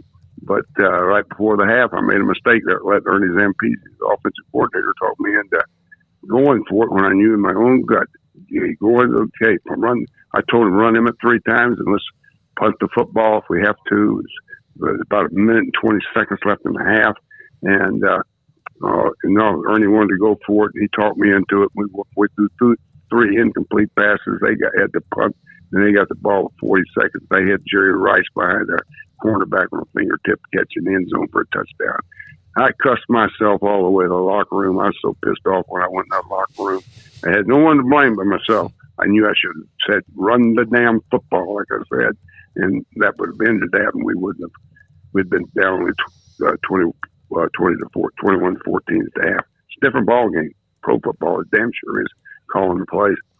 Hey, I've got to get in there with these lawyers. I got to get them to pay my damn roof. Okay. Hey, Barry, thank you, man. Good luck with the root canal. Right, and thanks for your time we gave us. Barry Switzer, Oklahoma football coach.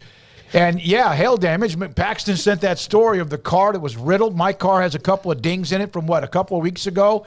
It has been bad. And so, take care of getting that done with the attorneys, the lawyers, and also with the insurance company. I wanted to address something. David Nikoloff was talking about it. Switzer thinks he can BS his way through an interview. There were a couple of things. Education, he talked about OU as a grammar school, and whatever recruiting was like back in the day. I want to share a story about him. Barry Switzer that maybe some of you have heard before. Back a few years ago, mother-in-law was diagnosed with cancer. Had a tumor squeezing her breath away, basically in her heart. And I called him and said, I would like for you to do me a favor. Never knew if he would or not, but I know he's an incredible guy because I've heard other stories about him. And I was on my way from Waco to Plano to go see her.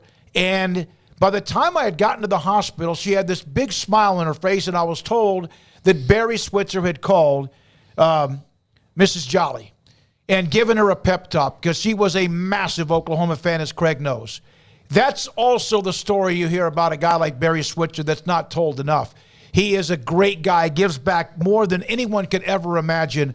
And, did he push the envelope with recruiting and much more? Absolutely he did, but I wanted to share that story about him because that's the story that I'll always remember about Barry Switzer. Not to mention he was an incredible football coach. Yeah, it's almost like people are kind of complicated, and they're not one thing or the other. And that's a fine story, and that's something very nice that he did. But yeah, I can see where somebody's coming from. He's definitely BS through some of that recruiting he was just talking about, like that Oklahoma wasn't up to doing things like they didn't have an entire ticket scalping scheme to pay players, and they didn't get in massive trouble for it. Like, and I'm an Oklahoma fan. I've got the book at home that covers all of that. I've got the book with the SI cover with Charles Thompson on there. So, he had his fair share of ups and downs. He had a complicated career. Like I said, people are complicated. But, yeah, I mean, I rolled my eyes when he said a couple of things that he said. Absolutely.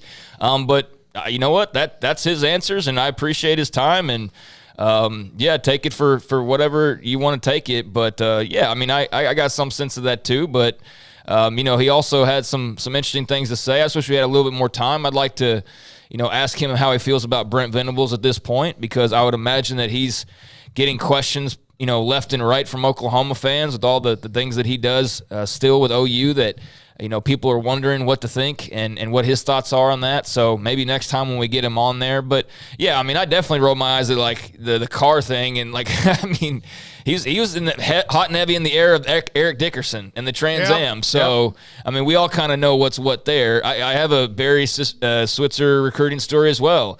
When I want to say it was Billy Sims, and somebody can correct me if I'm wrong, but I feel like I've heard this multiple times now.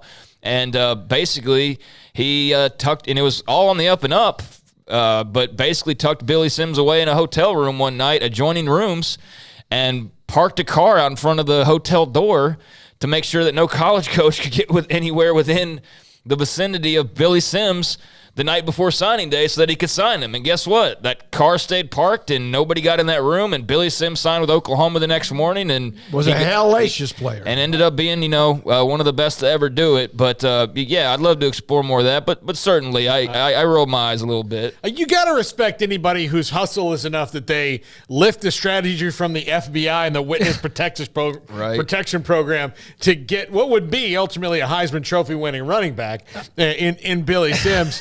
But, okay, what do we do? All right, well, if he had witnessed a crime and we were hiding him from the mob, we would put a car outside the door and put him in a motel. Let's do that. Yeah, there was a junior college player from Shelbyville, Texas, that when I was covering the Lufkin Nacogdoches early on in my career in the 80s, who was an elite player, that the coach at Angelina College had someone take him to a hotel and spend the night just so no one else could try to change his mind. He was going to sign with Stephen F. Austin, my alma mater. I laughed my ass off when I heard that story. Let me tell you one more story about Switzer, and it's just from this morning. I was getting, again, a cavity filled, and it wasn't fun.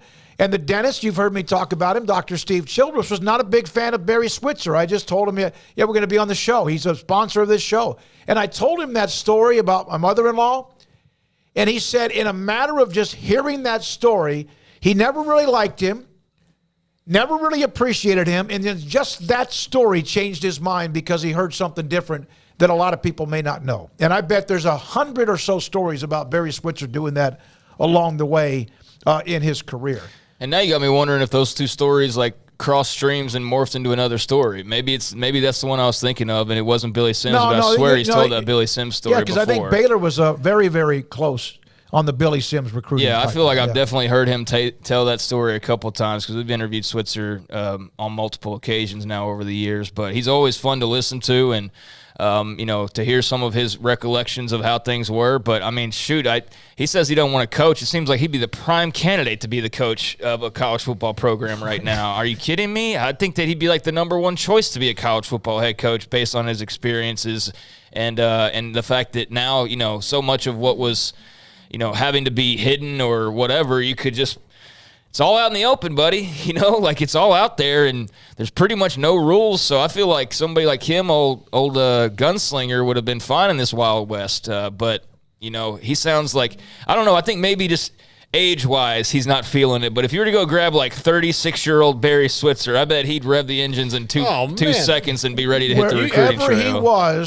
he would be ahead of the curve on everything currently in college football. People look at Deion Sanders and the energy he's bringing right now to Colorado. That's what I think Barry Switzer would be at a college program right now because he had that kind of energy anyway. I mean, that's what he was. Go back and watch. They'll have these online. Some of his halftime speeches, that guy had juice. No, he just had it. He tormented Nebraska when Osborne first started. They couldn't beat him on some good teams that were maybe not always better than OU, but had the game almost won, and it only took finally a Billy Sims fumbling 3 times, one near the goal line late in the game where they finally broke the drought. Barry Switzer's one of the all-time greatest as far as college football, and obviously never gets enough credit for the couple of years he spent with the Cowboys winning the Super Bowl, and then the 1 year they lost in the championship game. It's part of the reason, I'm sure, the rivalry's there anyway, but I would assume that a lot of Nebraska fans felt about Switzer the way that FSU fans felt about Spurrier. It wasn't just because the teams were good. The personality was so different. That's how they were doing it. Because Osborne is not a guy that I would say has the same completely different personality. No, he's very, I would call him regal. Wouldn't you? As far as the way that he kind of, stands over something, you can tell he's a leader in things. As where Barry Switzer is so, avuncular. Rambunctious. He beat Nebraska straight up. He dominated that rivalry. They won national titles. And I have always enjoyed just hearing him talk about many things and appreciate the fact that he was able to join us. We'll get him on again between now and the start of football season when he's not being interrupted by an insurance company. Yeah, I don't know how available they are now, but I do remember reading his book. Was it Bootlegger's Boy? Oh, incredible back book. in the day, and I think I still have a copy of it. But yeah, I don't know if that's even in print anymore, but it's worth a read for college football fans and just getting a little bit of an old. That book's been out for 30, 40 years now at this point. So again, not sure about the availability, but worth a read for just college football folks who love history and love various perspectives and whatnot. If you get Bootlegger's Boy, there is obviously the hardback or paperback, but it'd be a great audio book to read. It is online. You can get it for less than $10 right now. But it's a great book about him, his background. We appreciate him and his time. All right, we're not done. Sam Bradshaw will join us. Let's come back with a couple of the notes. Get into the chat room, the text line. This is 365 Sports. The text line number 254-339-1122. Ideal MRI, Dr. Rob Maxey spoke with him the other day. They were one of the sponsors of our Academic All-Stars program. I spoke with them about business. Business there is fantastic. How can it not be when they have two things you need if you're looking to find out why something hurts you? If your doctor wants a better look and they want an MRI rather than an X-ray or whatever else they've done, then Ideal MRI in the Central Texas marketplace is your choice, and there's not even close. One, they have a state-of-the-art technology MRI machine. Their staff and specialists and techs are fantastic. And then the second part of it, money, $497 or less every single time. Great MRI machine. It's elite, state-of-the-art. I've been in it. And then also the fact it's $497 or less every single time. Never $497, then $1,150. It's $497 or less every single time. In the Central Texas marketplace, an incredible place to find out what is hurting you, where you almost can't function. Maybe you can't. IdealMRI.com. Cars priced right, both day and night. At Richard Car in Texas. Trucks built for you, red, white, and blue. At Richard Car in Texas. Cars that zoom with lots of room. At Richard Car in Texas. Count on us, a dealer to trust. At Richard Car in Waco, Texas. Shorty's Pizza Shack at 12th and Bagby is a homegrown, locally owned pizza place that's out of this world. Everything from the dough, the sauce, the sausage topping is made fresh in-house. Not to mention the amazing pizza pillows, the chicken wings are to die for. Try the Sikkim sauce, chili cheese fries or tots, plus great specials on food and drink every single day. Shorty's is also the perfect spot to watch the game with your friends. Shorty's Pizza Shack at 12th and Bagby. Tell them Paul sent you by.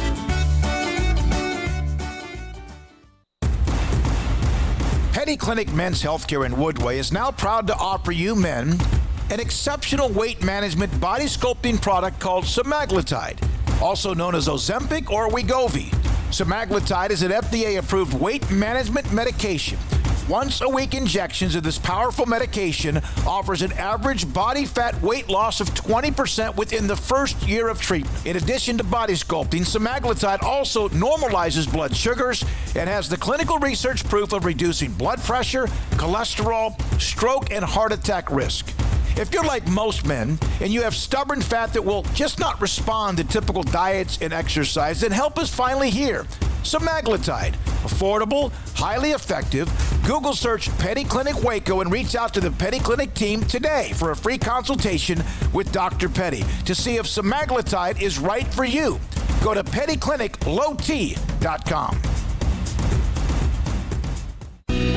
Let Camille Johnson Realtors guide you seamlessly through the process of buying your dream home or selling your current one. Commercial, farm and ranch, or residential, Camille Johnson Realtors can smoothly and successfully lead you through any transaction. With a team of 28 experienced agents who are excited about serving you, Camille Johnson Realtors services the entire greater Waco area. If you're in the market to buy or sell, contact Camille Johnson Realtors, 104 Midway Center in Woodway, or find them online at www.camillejohnson.com. Camille Johnson Realtors, elegant, charming, warm. Welcome home. TFNB Your Bank for Life is the official local bank of Baylor Athletics. Find out why more Central Texas are making TFNB their bank for life. Sign up for our Edge checking and savings accounts to earn interest or cash back. With 5 convenient locations and an award-winning mobile app, banking has never been easier. TFNB Your Bank for Life. Member FDIC. Stepping into a new pair of boots is great, but stepping into the boots of a U.S. Army officer can also add confidence and leadership skills to your son or daughter's career path. There are more than 150 occupational specialties to help them find the best fit for their future. See all the things your son or daughter can achieve in our boots at GoArmy.com. U.S. Army Waco Recruiting Company, 254-598-8131 or 254-776-1543. This is 365 Sports, powered by Sikkim365.com. The 4 o'clock hour is sponsored by Boozer's Jewelers, the wedding ring store, specializing in custom jewelry and repair, all in-house. Now here's David Smoak, Paul Catalina, and Craig Smoak.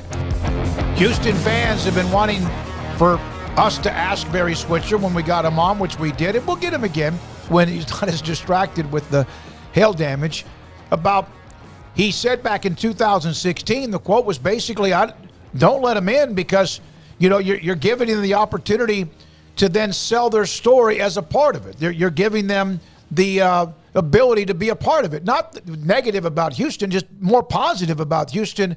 And he did mention that again today. One of the comparisons between Barry Switzer's personality and also Tom Osborne was Tom Landry or Vince Lombardi. Landry stoic, Lombardi full of fire. Yeah. The more dominant,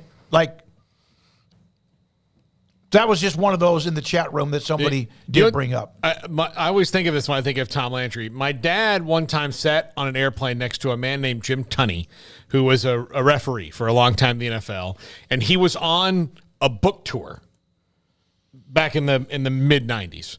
And so he gave my dad a copy of the book. And so he came home, and I read this book, and there was a picture in the book of Tom Landry yelling at Jim Tunney, and the caption read, "This is Tom Landry yelling at me. He never yelled. I don't know what this call I made was, but I'm almost sure after looking at the picture, I had to be wrong." Yeah. Because he never yells. Kind of like if Jokic argues a call. He doesn't do that very often unless he truly believes. Back in the day, he just, again, Landry, Lombardi, and Lombardi had the edge in that series back in the late 60s and throughout the time until he retired, and then he died as a head coach with the Washington Redskins at the time. So yesterday, the big story out of the Dave Aranda press conference was the Blake Shapen announcement, starting quarterback. He was in Fort Worth last night. And we may not really hear much from him again, maybe a couple of national shows, but until Big 12 Media Days in the early to mid part of July, I think the 13th, 14th, whatever dates those are, in Arlington. Then we also discussed yesterday what he said about NIL when it comes to Baylor. Then also, so you think about it, he's entering year 4. 2-7, 12-2, and then last year's disappointment, the way the things finished at 6-7, and then losing in Fort Worth in an icy, nasty, cold day to Air Force to go 6-7. So I asked him about entering year 4. The first year, 2-7, then 12-2, the great run, and then last year didn't finish well. Who are you among those 3 years? What do you expect from you in year 4? Yeah, all of it. I think keep growing, all of it. Yeah, I think there's a lot of learning and growth in all of those years, and so there's, I think just standing here in front of you guys now from 2020, and what was that, Zoom, I guess, just so different now than then, and so I think to know better and to be humble at the same time and to be hungry for more improvement is who I would say I would be. All right, so there he is. Not sure, again, exactly where he was with that, but there he is answering the question because, let's be honest, at the end of 2021, he could have gotten a job at any school in America. In fact, a lot of people were coming after him. Got a nice deal. He earned it. And then last year, 6-7. So if you go 2-7, 12-2, 6-7, then all of a sudden you're 5-7, don't things change? Not that he's on the hot seat or anything like that, but I think the fan base that would have anointed him the king is wondering who he might be as he enters year 4. Yeah, and I think it's interesting for him as a case study in that his first year as a college head coach was COVID. His second year was coming out of that. And then his third year was now the chaos has really started to begin with the transfer portal and NIL kind of intersecting in a way that people are starting to figure it out.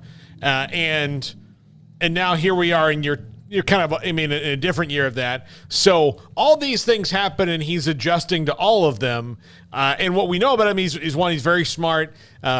He knows how to be successful, but can he sustain it? That is that is, to me, the most curious thing. And I think the other questions have to be is that, Baylor can have this really great coaching staff, but are they set up in this modern world? Are they running things to attract the kind of players they need to compete year in and year out for Big 12 titles? I think that's the biggest question as you head in for Baylor. I think that Dave Aranda as a head coach is only going to get better, but you're only kind of as good as the people you can put on the field, and that's what I wonder if Baylor's going to be continually set up to do that. And that's a question for most schools in the country.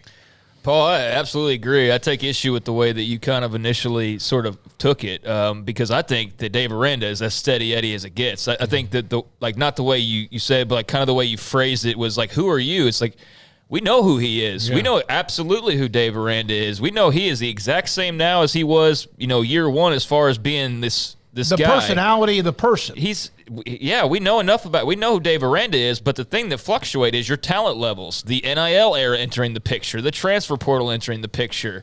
I mean, just a lot of things that are wild cards that some people are better equipped to deal with than others. And I think Paul's absolutely right. Like, he's not working with he can't do what Barry. Here's another thing we didn't talk about with Barry Switzer. For a guy who was talking about, and look, I love Barry Switzer, but for a guy who was talking about his day. Unless I'm mistaken, as of a few months ago, he was helping run the Oklahoma Collective. So he's knee-deep in that, and he sees all of that. And we didn't have enough time because I did want to circle back and ask him about that at some point and kind of the perspective that it's given him. But this isn't Oklahoma. They're not paying everybody $50,000. This isn't Texas where there's an arrangement for offensive linemen to get tens of thousands of dollars. This isn't Texas Tech, where even walk-ons are getting $25,000. He's not dealing with that pile of money like they're dealing with, and so that makes it even more of a greater challenge. I think, who are you? Who is, and I know you weren't questioning him per se, but I think we know exactly who Dave Aranda is. I just think the question is, can Dave Aranda thrive regularly, consistently in this swimming pool that is college football these days? I think that's and can Baylor, with Dave Aranda at the helm. And with all due respect, I asked him following up, not too far after that, about, or maybe even before that, about Baylor and the NIL, and are they ready to play that game? Right, and that's a question that remains unsolved. And to what level do they have to play that game? Do they need to become a school that's offering everybody $25K or $50K or $100K, or what's the goal? What are they capable of doing? How does that match up with their peers? Because I just listed off 3 schools who have things in place, and that's just 3 that were top of mind because it's been well publicized. But I'd imagine that amongst just the other Big 12 schools, there's probably similar things going on or similar issues going on. So I think we know exactly who Dave Aranda is. I think he's still figuring out exactly who he is as a head coach, because he's only been doing it for 3 years. So, he's still learning. He's still evolving. He is not going to be right now what he's going to be 10 years down the road or even 5 years down the road. So we do have to keep that in mind as well, that coaches do change for better or worse, but he seems to be a guy that's only going to get better. Now, does that mean the record's going to get better? No, because there's those other wild cards that are in play. My question was about him being a coach. If you thought it was about him being the person, that would have been a terrible question, but it's about him being the coach. Not the person, but you ask, who are you? As far as the program, and I think that's a case-by-case basis, because this team is not the team 2 years ago, but I don't know how much of that is Dave Aranda being different as just the parts themselves are He made the decision at quarterback. Right. He will learn from that and maybe make that same decision he just did. I don't know. There were the decisions he made, and he admitted to this, that last year, instead of going out and finding any kind of weaponry or talent at the wide receiver position, he wanted to give those within the program who had been loyal a chance to perform. He probably won't do that again, because this year they went out and they went into the transfer portal and found new talent. And so what I mean by that is that he's going to be changing as a coach. Yeah, as a person, he's not going to ever change. He's going to always be the guy we always have loved, and as far as the way he is and what he represents. But as a coach, you're right, the talent levels change, but he also made some of those decisions that led to not having enough talent in certain places. No, yeah, you're absolutely right. And not every decision is going to be right. Nope. Kirby Smart doesn't make the right decision every single time. Not every time. Nick Saban doesn't make the right decision every time. So that's just part of the deal. We don't make the right decisions in the jobs that we do all the time. So, that's part of it. I just heard it a different way than you probably intended it. And so when it's like, well, who are you, or what are you as far as a program, I think he's as much as what we've seen, but as far as like the bigger picture, I think that's still very much to be determined. I'm not sure.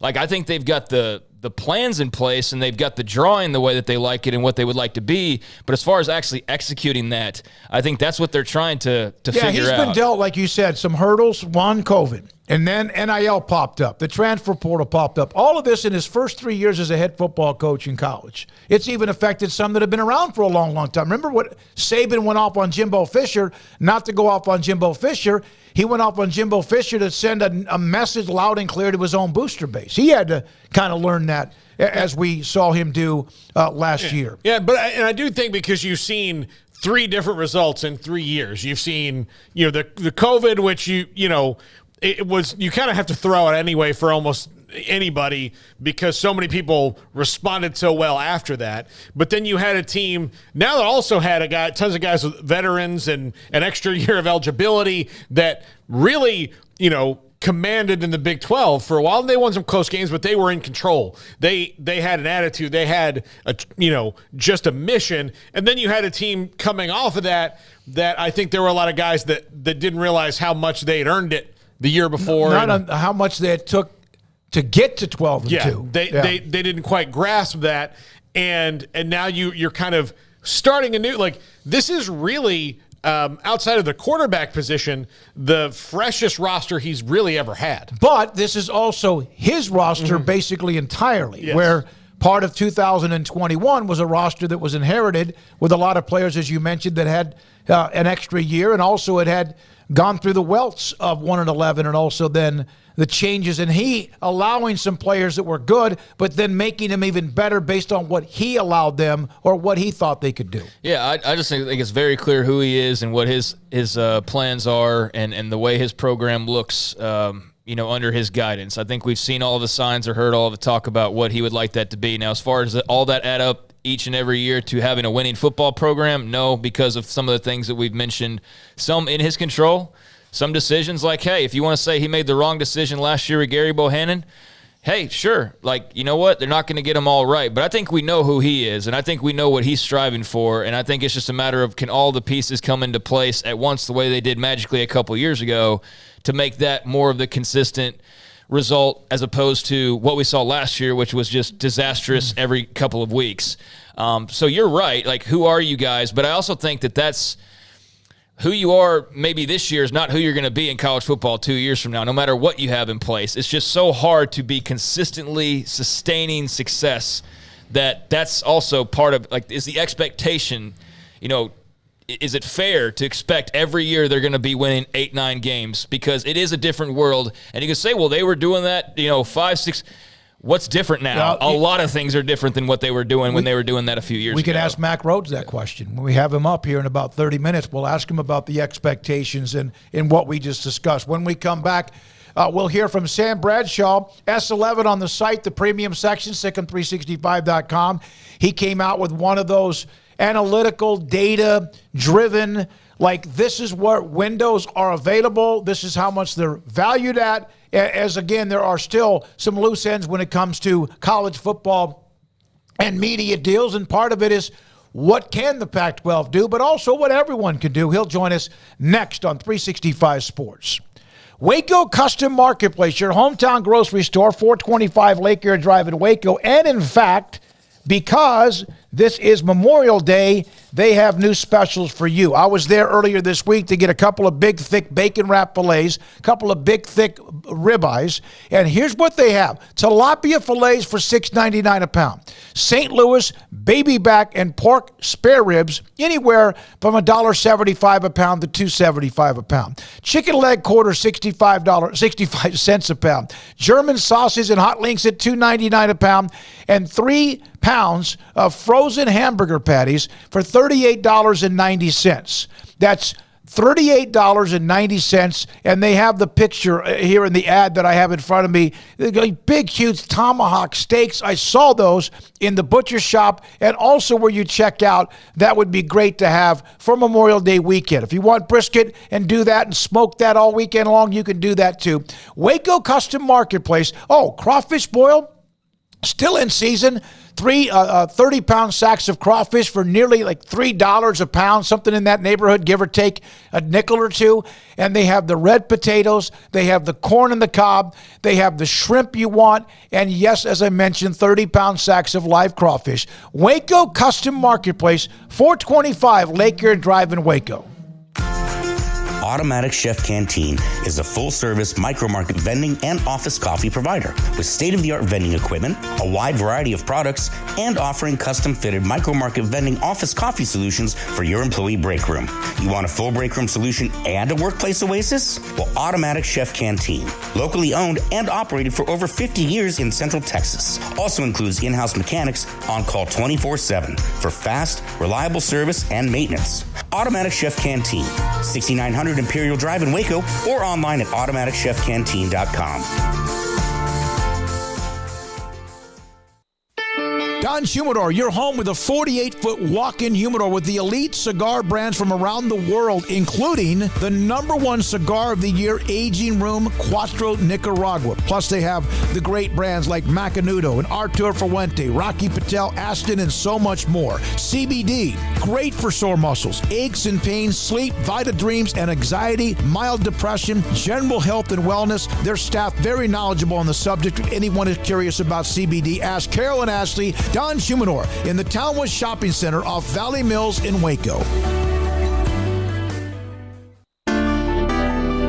One size fits all. That may be all right for an adjustable belt or cheap sunglasses, but when it comes to your financial needs, no one wants a one-size-fits-all strategy. Cam Heathcott, your Edward Jones financial advisor, knows that his most important goals are yours. That's why we take the time to understand your needs, knowing you. That's how Edward Jones makes sense of investing. Cam Heathcott in Conroe at 936-756-7717. Edward Jones, member SIPC.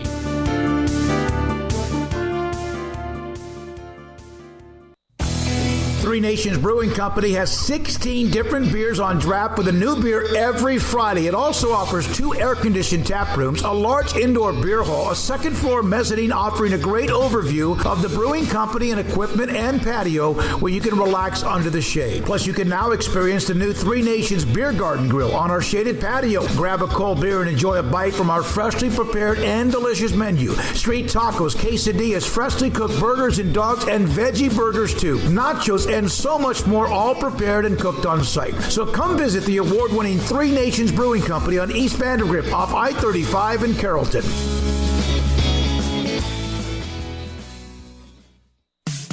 In the market for a quality metal building? Since 1943, Pioneer Steel and Pipe has helped Central Texas residential and commercial customers with metal building design, panel options, building components, and trim options. Pioneer Steel and Pipe's residential line is energy efficient, offers low maintenance, reduces insurance payments, is impact resistant, and carries up to a 45-year limited warranty. In addition, they can also help you find a metal building contractor for your project. Pioneer Steel and Pipe with locations in Waco and Bryan and at pioneersboys.com.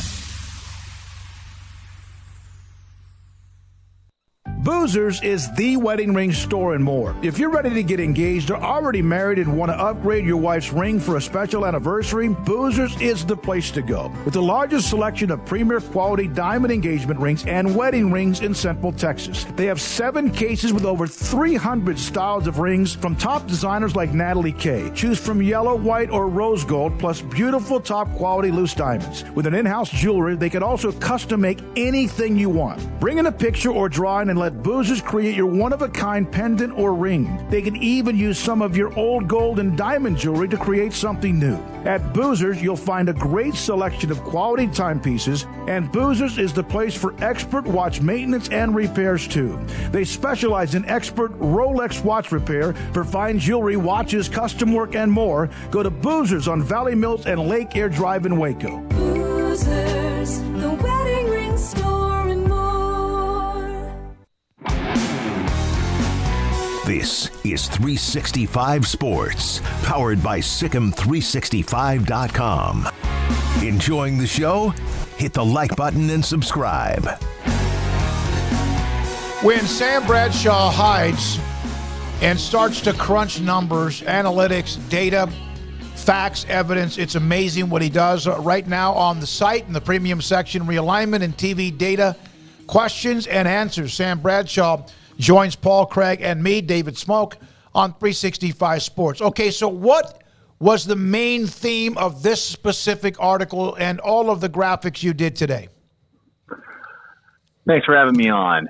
And just after doing a lot of the TV rating articles and a couple podcasts with Brian Etheridge on potential realignment that's been going on over the last year or so, there were just a lot of questions that kept coming up on the site. So just taking a lot of the questions that came from folks on the site and trying to put some answers and some clarity and some context to a lot of what's going on. People know that a lot of the major television providers have a lot of contracts going and that they have room to potentially do some deals, but what time of day, what network, what day would those potentially fall on? And then also trying to back into about how valuable would those be to a potential negotiation.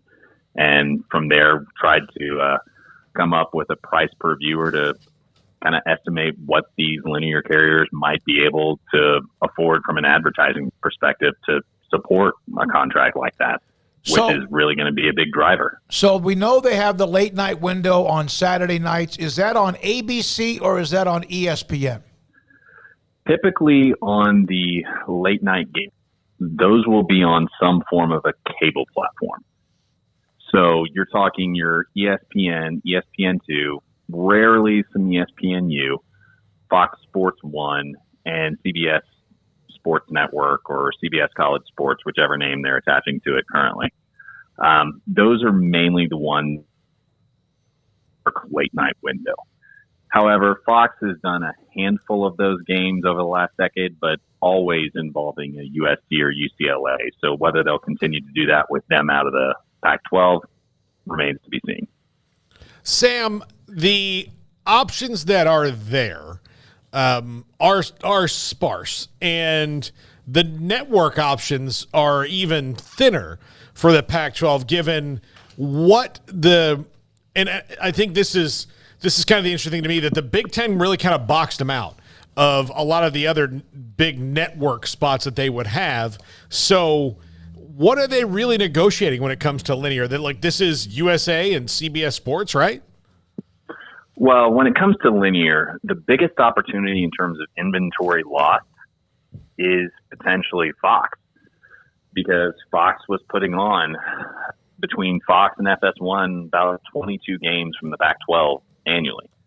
But Fox has not been reported to be a major player in those negotiations. And with Fox only getting about 32 games across both those networks, and with CBS and NBC paying up to be the sole provider on those linear non-cable networks for the afternoon and the primetime windows of Big Ten games, that leaves a big hole on Big Fox of a weekly game in the afternoon and a weekly game for about half the season when they don't conflict with Major League Baseball in prime time.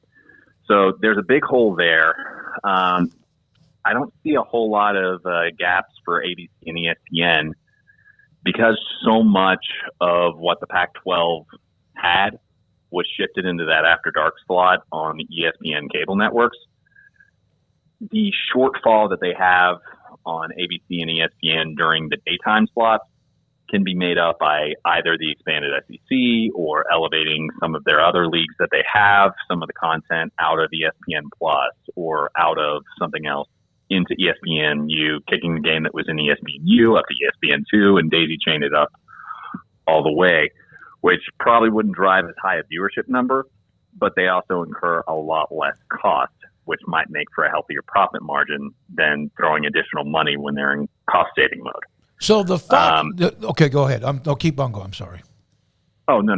By all means, you go ahead. Well, so with Fox possibly being out and with what they are now committed to doing with the commitments they have in college football, is that the one that stung the Pac-12 the most, or would it be ESPN if, in fact, reports are true or not that they're just not interested in being a part of the conference? I think both are very painful. I think in terms of the big exposure windows where you're on a network and a time of day that combined has the reach and it also has the potential for you to get really big ratings, I think Fox is probably the heavier hit because you're talking 2-to-1 games on Fox versus ABC for them. And it's going to be less competitive to get a game on Fox if you have a deal with them than it is for getting a game on ABC because you're not competing against the entire SEC, Clemson, Florida State, any ACC team that happens to host a game against Notre Dame, and the contractual minimums they have with the American, and so on and so forth, and the Big 12. You'd just be competing with the Big 12 and the Big 10 and the Mountain West, which the Pac-12 is usually going to beat, So Fox is a big exposure blow. ESPN, that highly visible late night game weekly, if ESPN truly does back away, which according to Marchand and Oran and some of the other media reporters out there, that appears to be the case, and their appetite is mostly limited to that late window because they have everything else mostly covered. Both of those are going to hurt, but just kind of in terms of that big game exposure ability, I'd lean as Fox probably being the more painful of the two because you're losing a similar amount of inventory. And while games on ESPN and ESPN2 will probably outperform games on Fox Sports 1, the big upside of having those games on Fox is probably a bigger exposure loss. Sam, have you kind of projected out where it will, like where it appears that the networks are going as far as what will be, the next couple of years on this, where they're going to want to see maybe different things or have changed their? You mentioned like the EPL is filling up windows on NBC and things to where the Pac-12 might also be boxed out just because of contracts of stuff that they've got nothing to do with. Well, with things like EPL or NASCAR on NBC and other things like that, those are things that they were broadcasting last year, which I assume those rights continue. And from there, it's at very least something they have to see what they could potentially work schedules around and see what contractual flexibility they have if they wanted to put games on at noon on NBC, for instance. Or if they wanted to put games on USA, which has also been rumored as a potential partner with the Pac-12 through all this, depending on who you listen to and who you trust. But from there, I'm just looking at what's actually out there. And the Big Ten has really done a lot to kind of corner the Pac-12 off. Because between Fox backing off, which takes a lot of the available afternoon and primetime windows on your major linear stations out, CBS has the afternoon game with the Big Ten, and they very rarely put anything other than just a giant whale of a game in that primetime slot. And then NBC has Notre Dame and a whole bunch of other things blocking that afternoon slot. And then the primetime slot is all Big Ten. And that's become a bit of a sticking point in the last week based on the contractual language that has to get tightened up. But that really blocks off both those providers unless CBS wants to put a Pac-12 game on there, which is typically going to perform a lot worse than what they've been putting on in primetime the couple times a year they do that. That mostly keeps the Pac-12 off of those stations because the Pac-12 really can't play at noon. Colorado probably could, Utah probably could, but the Arizona schools are effectively on Pacific time during the fall, and then everybody else is Pacific time. So you're not going to be able to do that with any serious volume. And viewership's probably going to suffer, and schools would probably be reluctant to do that based off attendance. What is the value or what is the availability of, you hear Friday night games on ESPN? Is that for the non-Autonomy 5 schools? Is that for other schools like the Mountain West or whoever? Or is that still available in your opinion? I think it's potentially available depending on the network, depending on how contracts are written. I know the ACC gets a lot of games on Friday night, so it's not just the group of five, but it definitely weeknight games typically lean into the group of five. And I fully expect this new contract the Big 12 has extended is going to have a lot more of that. You're taking a lot of schools that got a lot of visibility from that. Basically, all four of the new schools have a habit of doing that, and the Big 12 will probably have more adjustment towards that than they had before.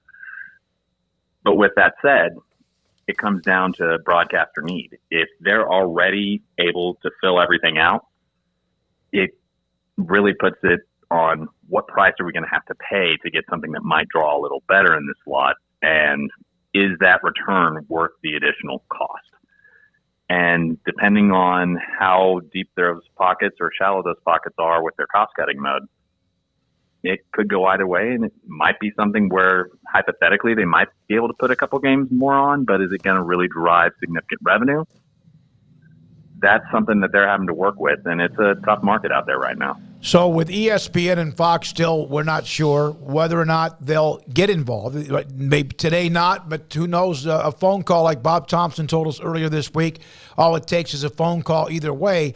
So if with what's left, the windows that are left, whether it's with ESPN, ABC, Fox, or FS1, or all the ESPN others, how much, if it's a 10-team league, can they generate if they got what you think was the value of those open locations?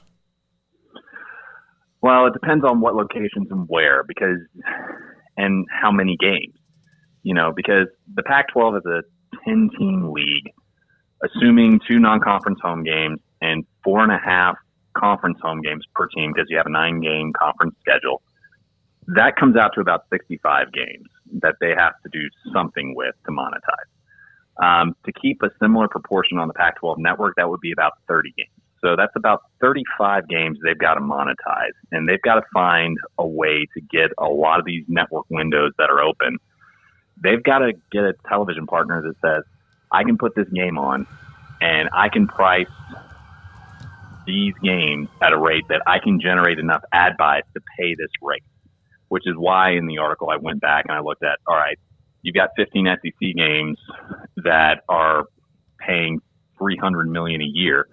If we look at that compared to the SEC viewership data, you come out to about $376 per viewer. At that rate, it's going to be a tough climb for them to get into the ballpark of where the Big 12 is, much less the Big 10 or SEC, which are blowing by it. And just piecing that together and not really knowing what kind of appetite those linear players have, it's going to be pretty difficult. And it would not surprise me at all if a streaming service was a major part of what they put together, because their financial model is different. It works off subscriptions and possibly some other elements we haven't necessarily considered. But at the end of the day, it's a tough economy for selling right now, particularly with so many other spots blocked off, in particular by the Big Ten and by Fox's reluctance to get involved and ESPN's reluctance to get involved at this point. Sam, we appreciate it. It's in the site, Sikkim365.com. He also put it up on his Twitter feed. It is a premium section. It is a paid part of what he does. He's got so many other segments about this, so we don't have nearly enough time, but trying to piece together a lot when it comes to what they have available. And I'm talking about all of college football, not just the Pac-12. We appreciate Sam's time. The story, college TV deal and realignment Q&A. He answers numerous questions, very in-depth, lots of graphics, lots of pictures. It's like books that I like to read when they had a lot of pictures. It was easier for me. This is 365 Sports. Petty Clinic, lowt.com. Dr. Kent Petty can help you become the high-performance man you want to be, need to be, and used to be, depending on your age.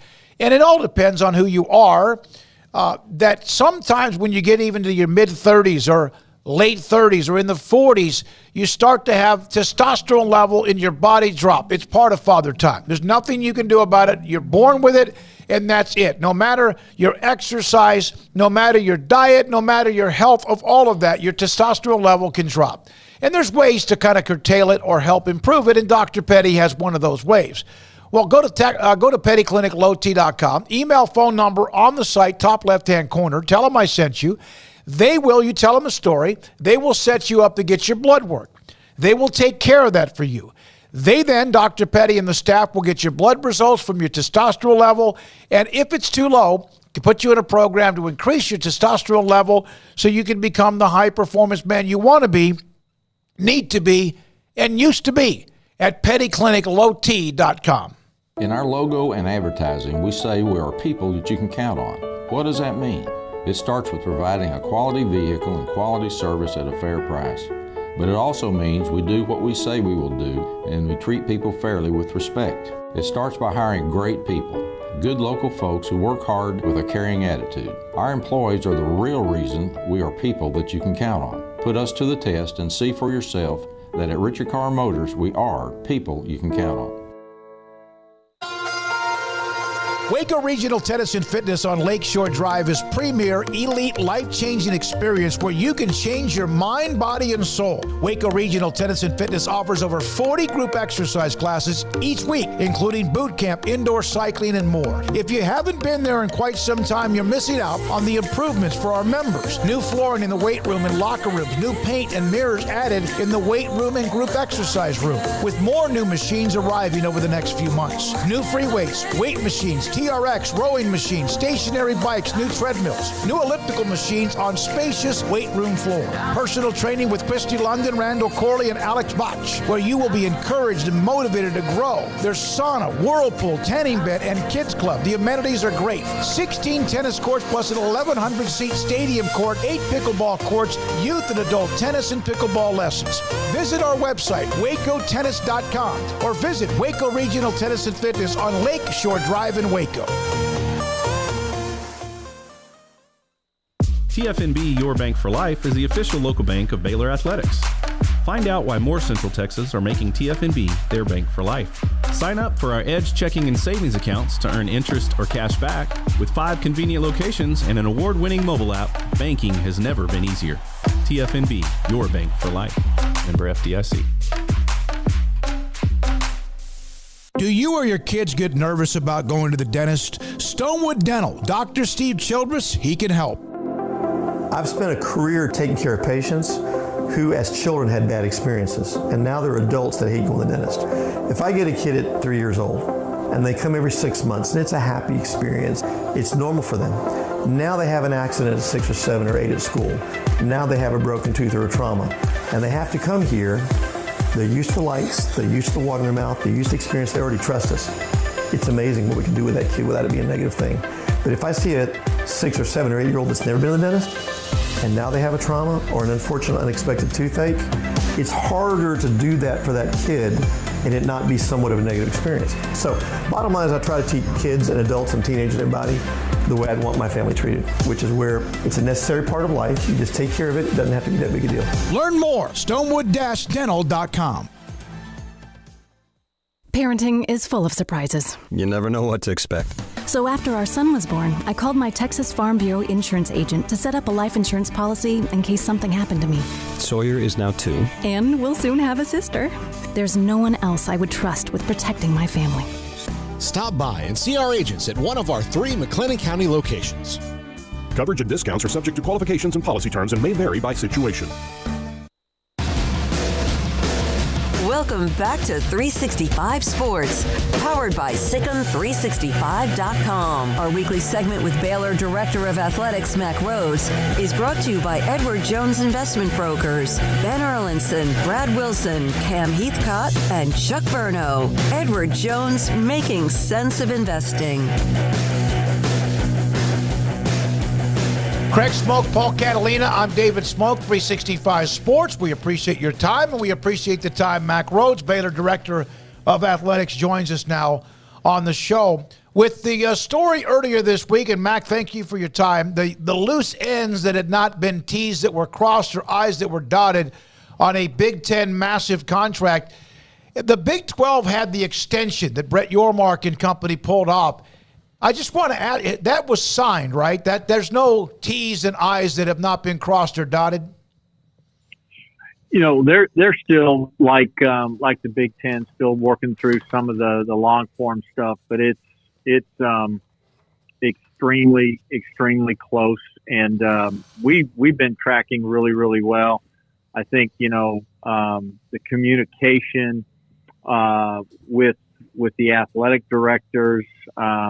Especially the athletic directors, has been really good, and so we're all aware of some of the remaining I's that need to be dotted, T's that need to be crossed, but it is very close, and that's not unusual. Those take a long time to go through. There are outside counsel that are expertise in these areas, and so getting through the MOU piece, was done fairly rapidly. But once you get to the long form, there's a lot to that. There is so much detail, and again, just on behalf of Big 12, we're tracking extremely positive. Mac, can you compare what it was like when you first started working in athletic departments, where you might have 2 games on TV a year that everybody was excited about, and I'm sure it was, hey, we're on TV this week, let's make sure everything is good, to now where you have to be intimately involved and knowledgeable about the specifics of the media deal? Yeah, no, it's a completely different world. And, I go back to my time, at UTEP, when I was the number 2 person in the department, and, you had a handful of games on, and, we were working with the local affiliates to televise, away football games, and even some and some away, basketball games, and the debate over whether or not you televise, anything at home, because you didn't want that to hurt your gate. You wanted people to buy tickets and be there in person rather than just stay home and watch it on TV. And so there's been such a transformation, in terms of television, and intercollegiate athletics, and particularly, again, football, men's basketball, women's basketball, and all of the details behind it, all of the particulars, the access, the starting times, the different windows, all of that. So it really is a lot to digest, and it's obviously a lot to navigate. Mac, this is this is not a question that you can really answer with facts. It's a bit of a hypothetical, but you guys decided to come to the TV agreement early, and as we know, all things that have played out these last few months has put you in kind of an unfamiliar but fun place to be, as far as in a position of strength, as opposed to being kind of the hunted constantly. What other factors or what other things came into play you feel like that TV deal helped encourage? And do you feel like, or where do you think the conference would be had you guys not taken that move? Or were there perhaps other moves that you guys made that led you to where you are right now in your mind? Yeah, I mean, quite frankly, I think the first move that really, helped and, provide some momentum, some positivity for the renegotiation, right, going early, I think, was the solidification of the conference and membership. And I think back to when the announcement, Oklahoma and Texas leaving, during the summer, and we were going into a football season, and one of the things that was really, really prevalent for us was we didn't want an entire football season, to go through an entire football season, and everybody's talking about we only have 8 members, and what's the future of the Big 12, and now it's really vulnerable, susceptible. And so, Bob Bowlesby and certainly the conference office and our presidents and all of the athletic directors, did a great job of, adding 4 teams. And so we were able to change that narrative before the college football season even started. So, Craig, I think that was, one component, one piece that was really, really significant. I think the second piece was certainly the hiring of Brett Yormark and his energy and being aggressive and bringing in the right people. And so, for example, bringing in Endeavor as our TV media consultant that had great relationships with both of our TV partners, Fox, ESPN, and so I think the timing of it, I think, our willingness to say, hey, we're going to take some risk here. We might sacrifice some monies by not letting this thing, trickle out and go to the open market by negotiating a deal right now when we don't have to. But what's most important, and I think certainly money was important, but even more important than that was stability. And I'd love to tell you that, hey, we all forecasted where the economy was headed. Maybe a little bit, but not certainly, like it's transpired to be. So, there was probably a little bit of luck, but I think, most of it is we made our own luck. And again, I think, Bob Bowlesby has a part in that. Brett Yormark has a huge part in it in terms of the relationships and hiring Endeavor and having some really, really fundamental, critical conversations with our TV partners and casting a vision for them what we can become. So that's a long answer, but I think all of those things played in. I remember the day that he was announced. I believe it might have been the same day that we had you on the show, and you didn't know much about it. Now you guys are involved in a lot of the meetings. I think at times even maybe a joint at the hip when it comes to making decisions, along with others, the ADs and presidents and others in the Big 12. What's he like when he is told his idea may not be a good one? Have you seen that happen?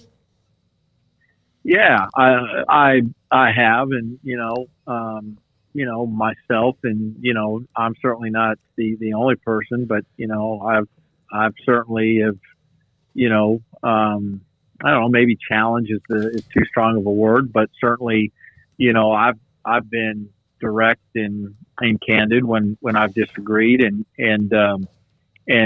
so have others. And I think one is he allows for that opportunity, and not everybody does that. And then I think maybe he's got a lot of great qualities, but I think one of his best qualities is he's, and I think I've mentioned this before, but he doesn't pretend to know what he doesn't know. He will defer to others when they know more than he does in that space. And then I think finally he's a quick learner, right? And I say that in a really positive way. College athletics is not a space that he'd ever worked in, and there's some nuances to it. There's great differences between professional and intercollegiate, and he's absorbed a lot. He's learned a lot, and so again, I think it goes back to Craig, what you said. Our conference, look, you can never be you can never rest.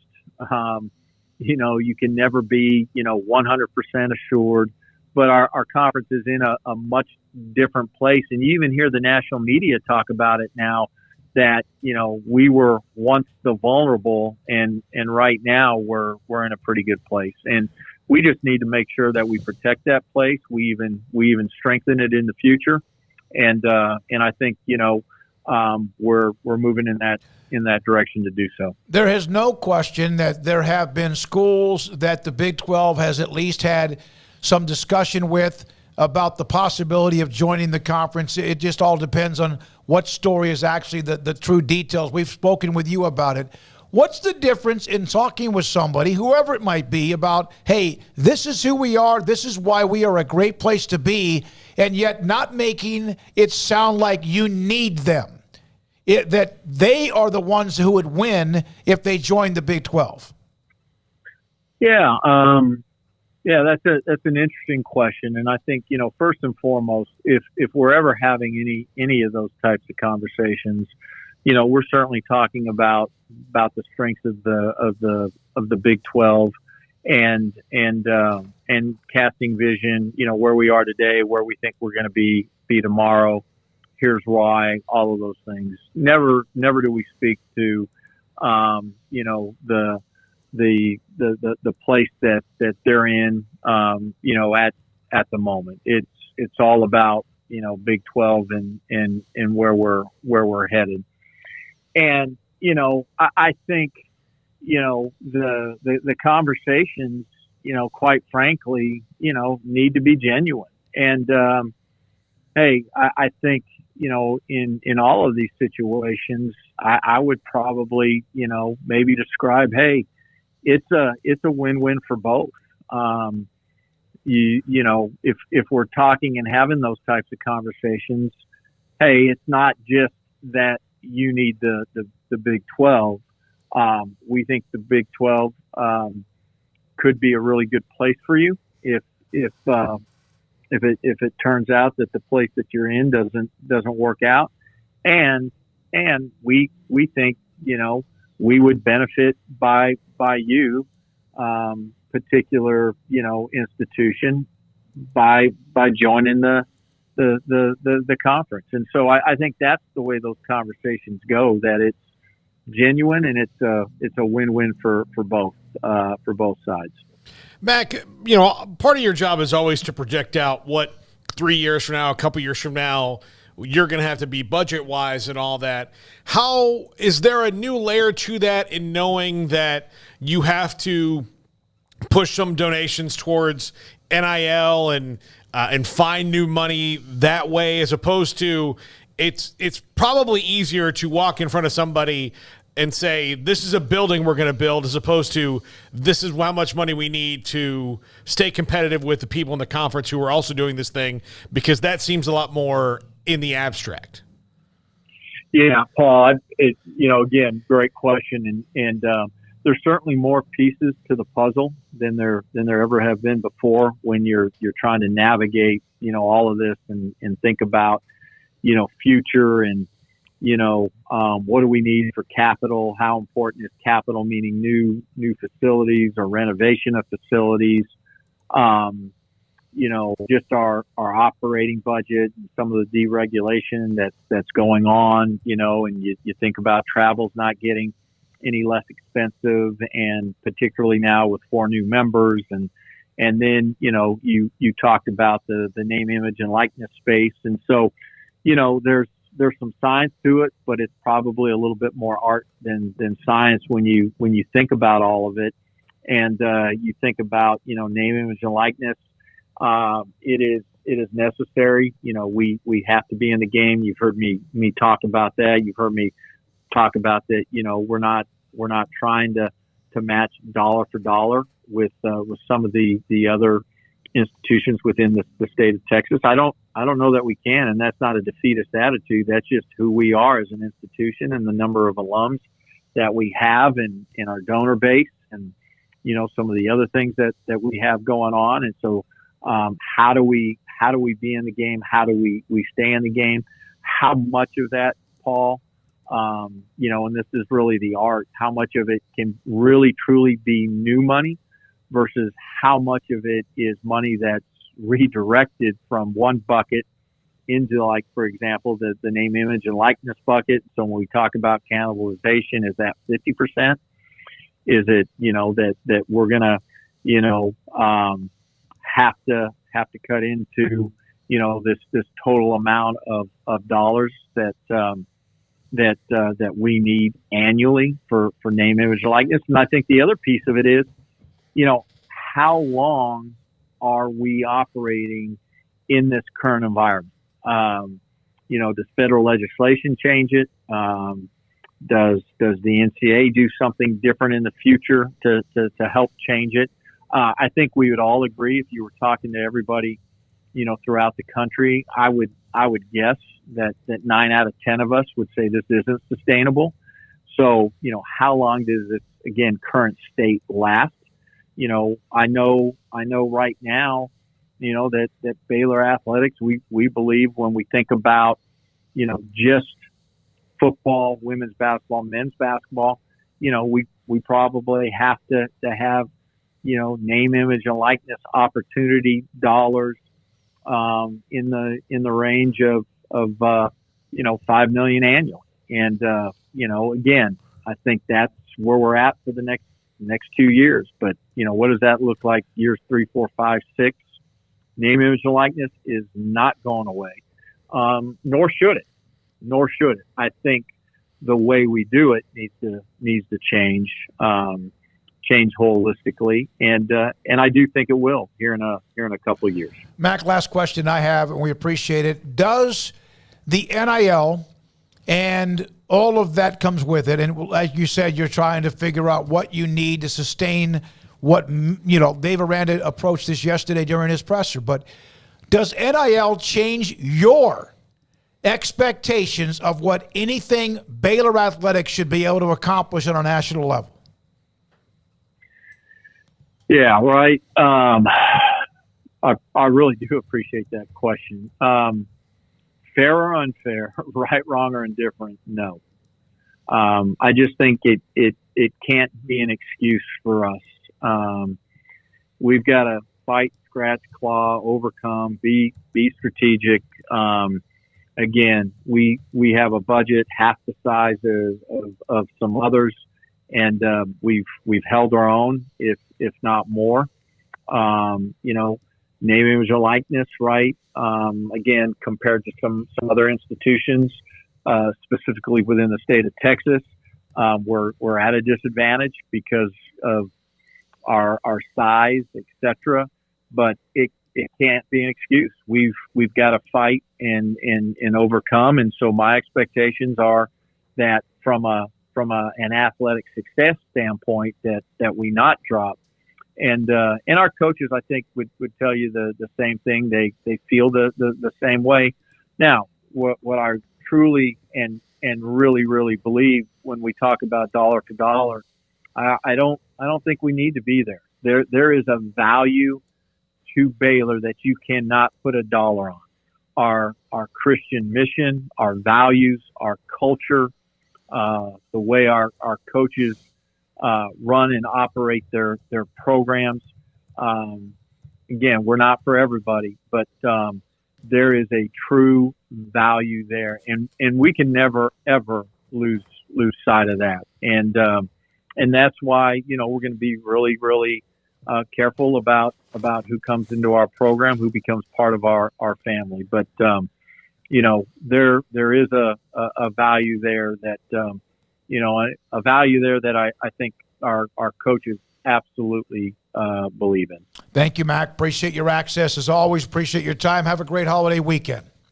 All right. Thank you, gentlemen. Mac Rhodes, Director of Athletics at Baylor, with us on 365 Sports. And I've been wanting to ask that question. He always talks about expectations, but expectations based on reality now in college athletics, and you heard him answer that specific question. When we come back, it is John Machota, covers the NFL and the Cowboys. He'll join us. And then Paul's Top 5 in about 25 minutes or so. Today, Levi Caraway, Graham Bronstein, Emery Winter, Jack McKenzie, Garrett Ross, behind the scenes, but they make all of us what we do every day so easy and also make us look good, which is hard to do. This is 365 Sports. Texas Beef House. Samantha Duvall, her father Aaron's the owner of Texas Beef House, sent me some bundles of what they have, the farm-raised, family-owned farm-raised Wagyu beef. Their biggest selling family bundle is the Wagyu Sampler Bundle, variety of all of their hamburger products, hamburger patties with jalapeno and cheese patties, also ground beef, summer sausage, garlic links. There's another called a family bundle. It's a great divide package is what they call it, 20 pounds of product, a mixture of hamburger patties and also of ground beef. And then the jalapeno cheese great divide, 20 pounds total mixture of their jalapeno and cheese, hamburger patties, and also ground beef. That's what you can buy. You can go online and get what you want. You could get bone-in ribeyes, New York strip, fillets. You get what you want, brisket and more. It's family-owned, farm-raised out of East Texas, just outside of Tyler in White House, Texas, the Duvall family. It's TexasBeefHouse.com, and a great chance. And you could even order in the next few hours or even tomorrow and have something from Memorial Day weekend. That is TexasBeefHouse.com. There are 26 letters in the alphabet, over 600,000 words in the dictionary, and just 3 of them said together can change everything. Let's order pizza. Those 3 words lead to dough made from scratch and 3 fresh signature cheeses that blanket golden crust in a heavenly melt on Marco's Pizza that'll blow your mind. So visit marcos.com to order and stop by Marco's Pizza in Belmead, China Spring, Woodway, and in Robinson. Marco's. Pizza lovers get it.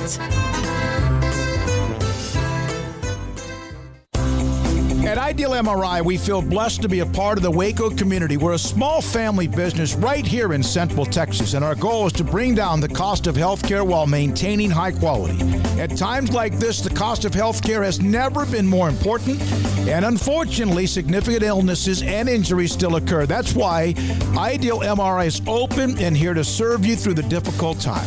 We offer premium MRIs just like a hospital with state-of-the-art technology and specialists, but you'll pay less. Sometimes thousands of dollars less, whether you're using insurance or not. At Ideal MRI, we accept most insurance and there are no hidden costs, even offering financing if that's needed. Everything included in the price, and you'll not get something as a surprise in the mail later on. If you need an MRI, ask your doctor about Ideal MRI. They'll know. You can schedule an appointment safely from home online in minutes at idealmri.com or give us a call, 833-IDEAL-MRI, idealmri.com.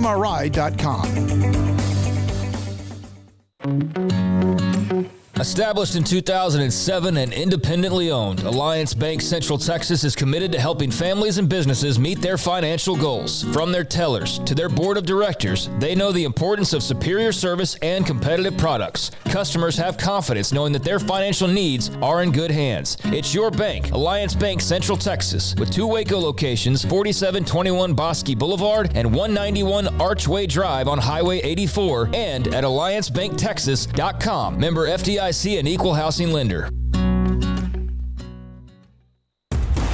Did you know that 1 out of every 4 men have symptomatic low levels of testosterone and don't even know it? And if you think you're too young to worry about it, guess again. Low T levels can make you feel tired and grumpy, raise your cholesterol, and cause weight gain. Petty Clinic Low T can set up same-day blood screening and results. So if you're tired of being tired, call or go online at pettycliniclowt.com. It's a private clinic with an atmosphere catering to men. Affordable, only $165 a month, including lab work, office consultation, testosterone injections, and follow-up visits, compared to $300 or more a month in Dallas or Austin, and you don't have to drive 90 miles one way or the other and fight the traffic. Petty Clinic Low T has board-certified physician consultations and will provide the best form of brand-strength testosterone. Contact Petty Clinic Low T for increased energy, improvement in sexual desire and performance, mood, concentration, even a decrease in body and belly fat. Just off Highway 84 and Old Hewitt Drive in Woodway, pettycliniclowt.com.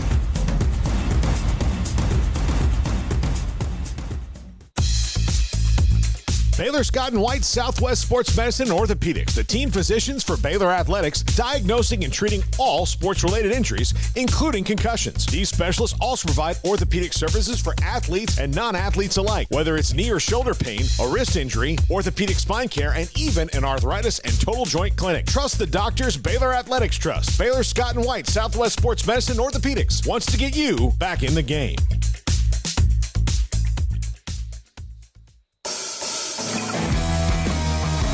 Welcome back to 365 Sports, powered by Sikkim365.com. It's time for our weekly segment with John Machota of The Athletic, brought to you by Pioneer Steel and Pipe, where customer service is their main focus, and best in metal, steel, and pipe for large or small projects, with 2 locations in Waco and Bryan.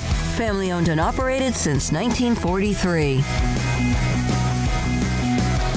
John Machota of The Athletic joins us now, and it's like the kind of undulating, interesting and boring season when it comes to the Cowboys, and they have gotten a lot better about being boring in the offseason because they used to never be, but there's never an off day when it comes to covering the Cowboys. John Machota knows that all too well, and OTAs begin this week. John, what do you I guess they've already started, but what did you kind of look for today? What did you glean from today's first OTAs? So unfortunately, we don't get to go out there every day. So tomorrow will be our first day to actually get to talk to Mike McCarthy, talk to the players, and watch some of OTAs. So it'll be that way this week, next week, same deal, and then the following week is mini camp. So we'll be out there for 3 days then. So we haven't actually got to see anything yet or talk to any of the players. But I mean, I'm certainly looking forward to.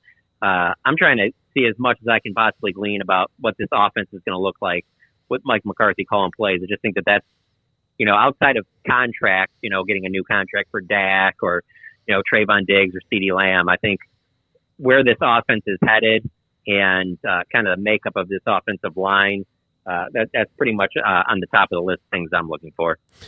John, one of the things that Mike McCarthy said when it was announced that he would take over the play calling duties was that they were going to run the ball more effectively, yet other than Deuce Vaughn in the draft, they have not really made the moves to make you think that they've upgraded at that position. It's curious to me. What do you expect to see there when it comes to the running back rotation and what their plans may be long term as they get closer and closer to Oxnard? Well, yeah, so when all that was being said, that takes you back to, February and at the Combine. And at that time, I'm thinking, yeah, they're probably not getting through the fourth round without taking a running back. And when I mean that, I meant someone that complements Tony Pollard and kind of replaces Zeke on the roster. And we sit here today, and that hasn't happened. And so I just look at their roster, and I'm like, so Tony Pollard's coming off of an injury.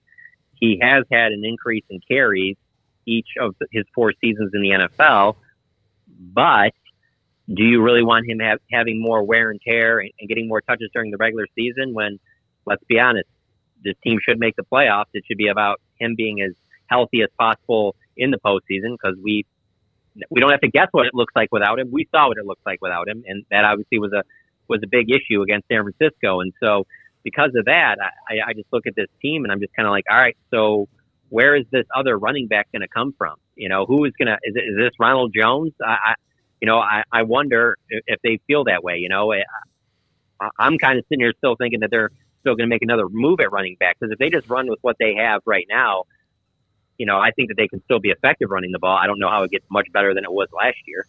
Could they get excited by a big name that would be available for a year, like a Derrick Henry or a Dalvin Cook, if either of those two became available?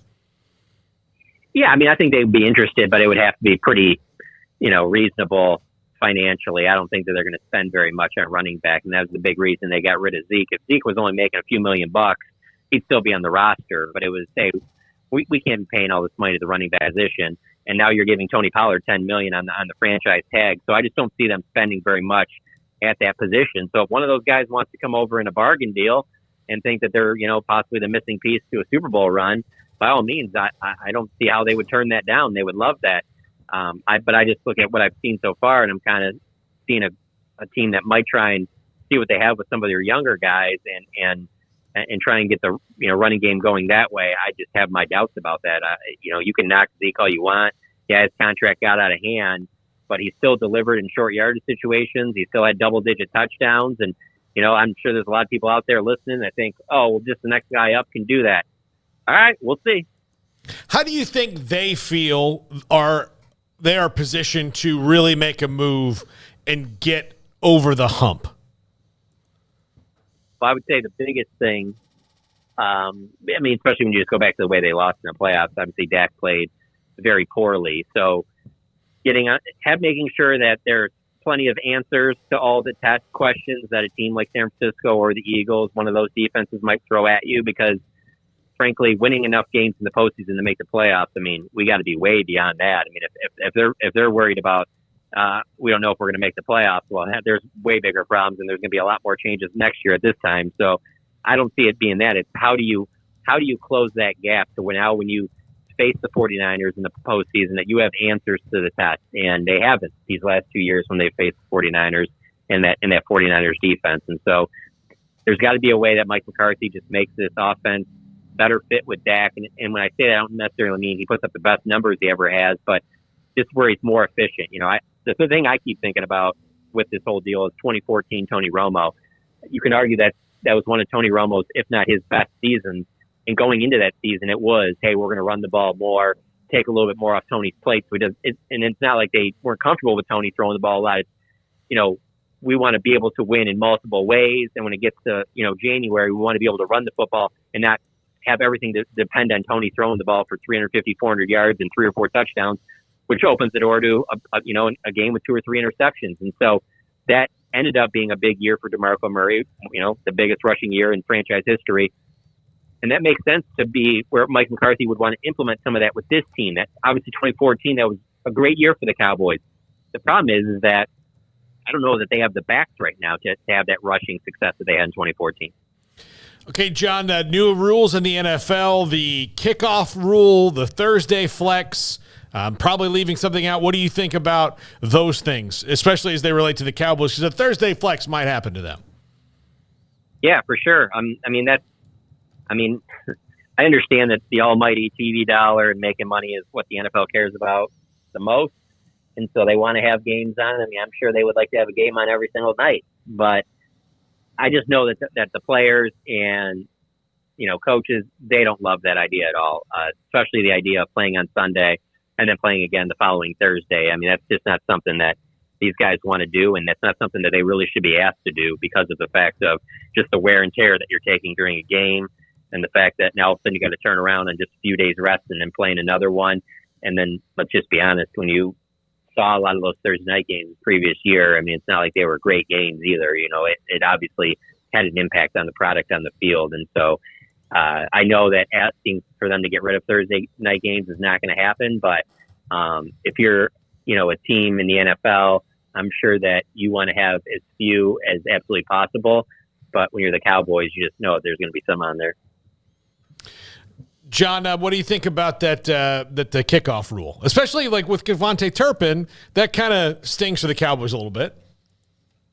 Yeah, I just think we're going to get to a point where they're just. It seems like it just keeps moving towards getting kickoffs out of the game. And I understand that will make it safer, but it does change the game. It changes how you construct your roster. Do you need a big time playmaker as your returner if there's not really that's not even a big aspect of the game? So I think that's where it's gradually going to where just kickoffs are going to be less and less important. And maybe the trade-off, though, is that it'll be a safer game. And so, that helps it. Just as a football fan, I can't sit here and say that it really breaks my heart that they're taking big-time kickoffs out of the game. It is an exciting play, don't get me wrong, but it doesn't have that big of an impact on me. I just feel like it's slowly gone in this direction that I'm just not expecting to see the next Devin Hester come out of the college ranks. I just have kind of taken it out of my mind that it's very rare that, a guy's going to have a big game-changing kickoff return. It's so rare nowadays. John, I wanted to ask you, how was your visit to the Coppell Deli? It was great. I sometimes, I when I don't have a lot going on, I'm like, I'll shoot out over there. It's not super close to where I live. I live closer to where the team practice facility is now in Frisco, but I would go there back when they were at Valley Ranch because it's right around the corner. But I like to go in there every once in a while. They got a lot of pictures on the wall. Think about what it must have been like, being around the team during the glory years in the 90s. And, good times. Always interesting to go by Valley Ranch now because it was just in a matter of a couple of years. They completely knocked that thing down, leveled it, and there's just not even a square inch that's even open now. It's a gated community with all huge homes and streets. It's like it was never even there. It's a wild time. I feel like an old man, like sitting here talking about how I remember when this place was a field over here. So yeah, it's always brings back some good memories. So that was a favorite of Madden's, apparently, huh? I didn't know much about it, and I saw your picture, and I looked into it a little bit. But so John Madden, I guess, was a regular there whenever he visited Dallas. Yeah, so when he would come in, obviously he was doing a ton of Cowboys games in the 90s because, they were always in the primetime spot. And so when they would do their production meetings, they would get the food catered in from there, and he loved it, and all the different sandwiches and stuff like that. So then when he would be calling their games, he would always mention that, because especially when he would talk about, because I remember this too, he would always talk about how great that Cowboys offensive line was and how big the guys were, Nate Newton and all these guys. And he would usually try and work in there, the Coppell Deli and going there and getting, different sandwiches and stuff like that. But yeah, I guess at all their production meetings, whenever they were at Valley Ranch, they always had them. They always made sure they were there because John Madden loved them. And so because he would talk about them on the air, obviously that was great for business. John, I know that this is maybe more just dazzle than anything else, but Adrian Peterson is, 38 years old? Is there any legitimate interest in Adrian and the Cowboys? I haven't heard that, but that is such a Cowboys type story. Yes, absolutely. It totally is.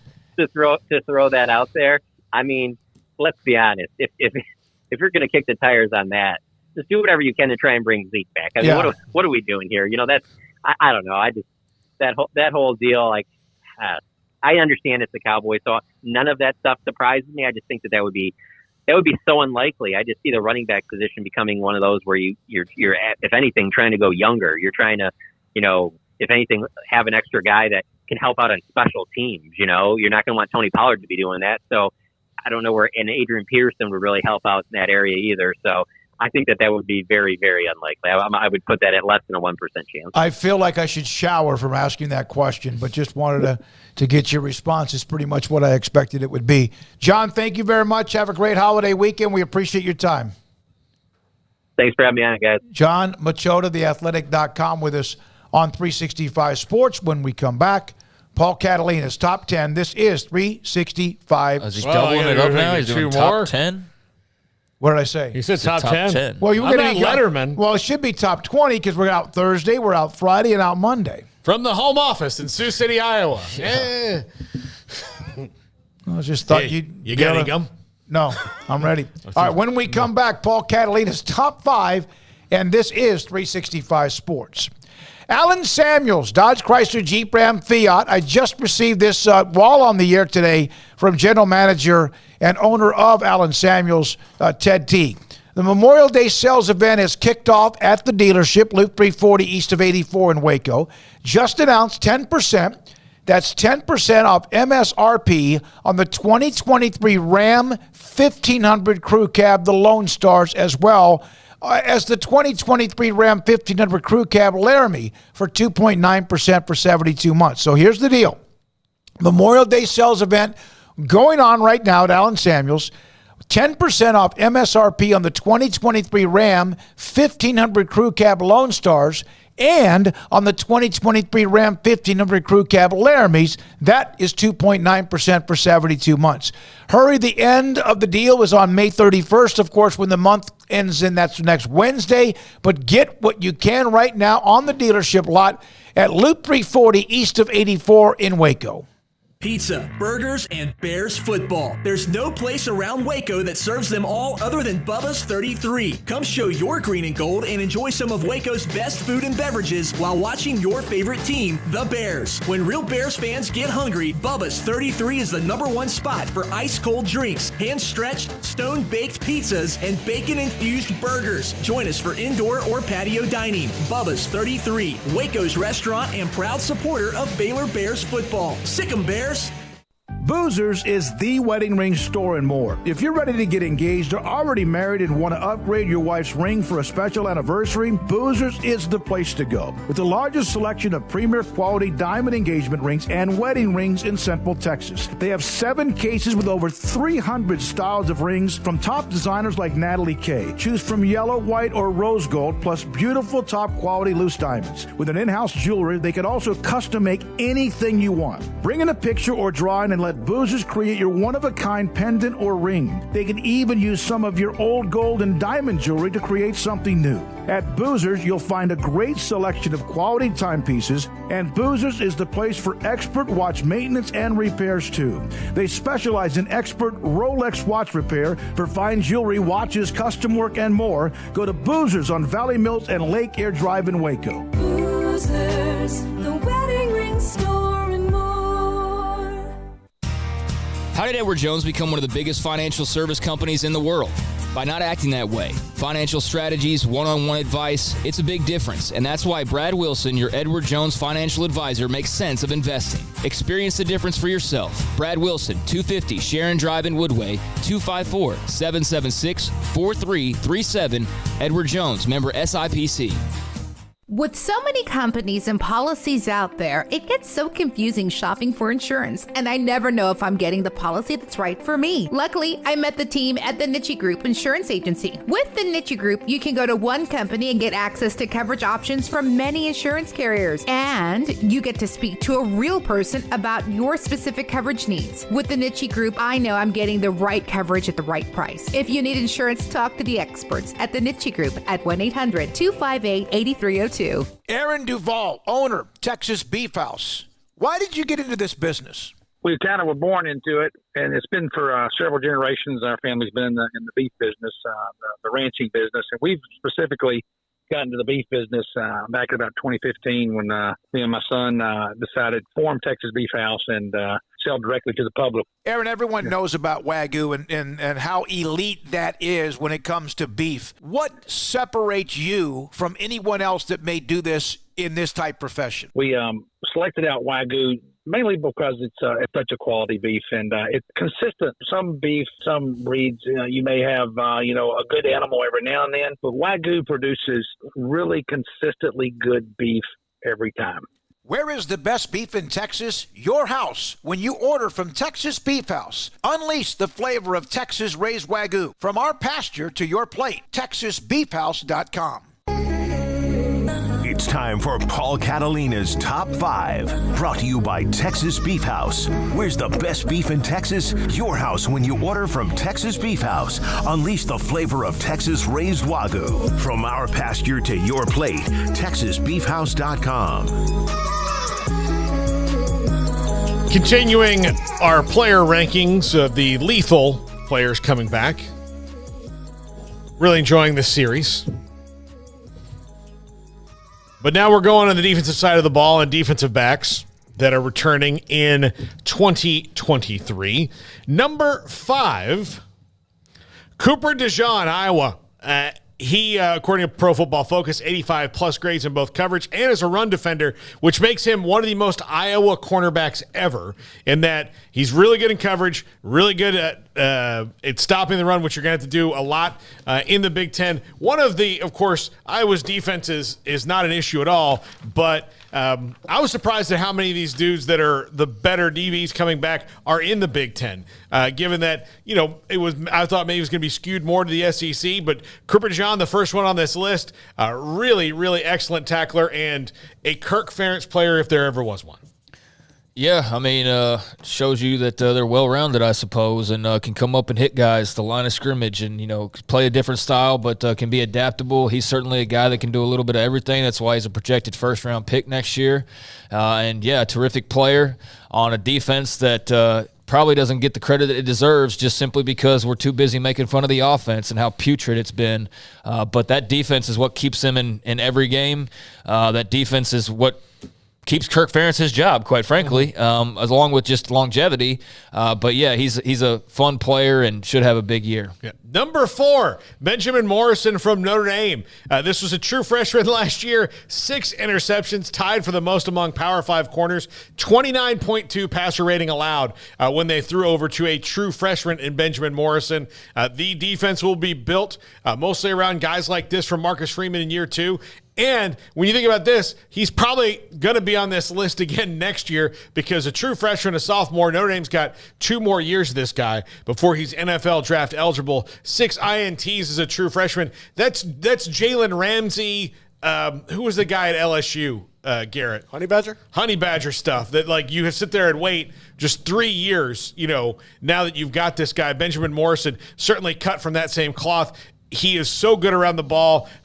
Return pick 6s last year. Fantastic player. Really scary for everybody who's got to throw against him in Notre Dame this year.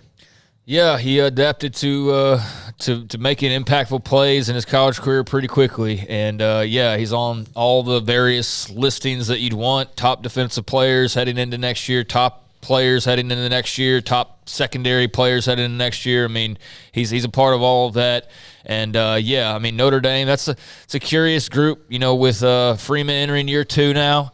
We know that they just completely botched the beginning of last season, but, able to get their ducks in a row, it seemed like, throughout the rest of that after having a bit of a stumble out of the gates. But, yeah, he's a lot of fun and a terrific playmaker, good player.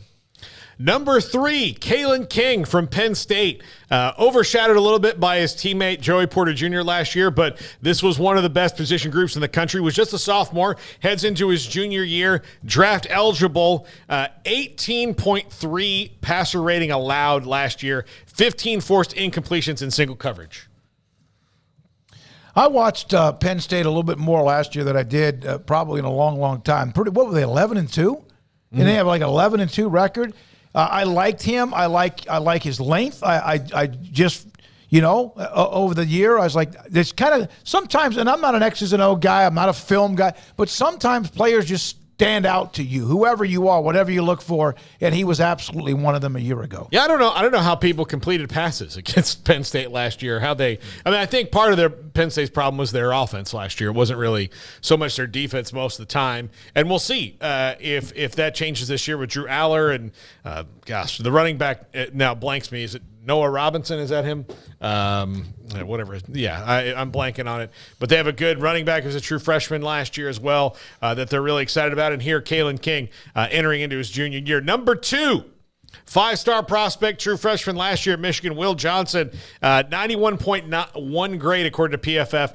In man coverage, led all corners in the Power 5, 2 interceptions in man coverage. But this is someone who really fits what Jim Harbaugh and the Wolverines are doing on defense. 6'2", long, big corner in the Patrick Surtain, Richard Sherman mode. Curious to see what his ascendancy is, but this is a guy who will have, especially with some of the new offenses in the Big Ten, a lot more to do. They're going to be, whipping the ball around at him this year, or presumably maybe not. But he's a shutdown corner, and again, much like the number 4 on our list, Benjamin Morrison, a guy that we'll see for another 2 years in college football in Ann Arbor. Yeah, the quick return on investment on your 5-star talent. I mean, that's what you go and get 5-star talent for, is for them to come in and be stars and be playmakers for you right away. And Will Johnson certainly fit that bill for Michigan. So he answers a question for them, and there's others that they have answered as well. But that's certainly one spot at least that you're not worried about. What happens here? You're worried about, more the opposite side. And, he's a surefire NFL trajectory and type of talent. And so, fun watching him get started and, see where he can take it as they, knocked right there on the door last year, the semifinals, and just unfortunately ran into a TCU team that was, a little bit pluckier and a little feistier and just able to make a couple more plays than they were able to. But, he's a good one. Yep. Number 1, this should come as no surprise to anybody, Kool-Aid McKinstry from Alabama. Excellent punt returner as well as the best cornerback. Was a true sophomore last year, will be a junior. This guy's going to be probably projected as a top 10 pick if he repeats this first 2 seasons. I also, great nickname. I wish Alabama would nickname everybody in the secondary after a sugary drink. Like they could have, Crystal Light Jones and Hawaiian Punch Davis. But Hawaiian Punch Davis actually sounds like it would work. Yeah, it does. Yeah, absolutely. So, but Kool-Aid McKinstry, dangerous guy. Number 1 on the list, and not only just covering receivers, but an excellent punt returner as well. Yeah, or as somebody, Sir blah, blah, blah, his brother Tang.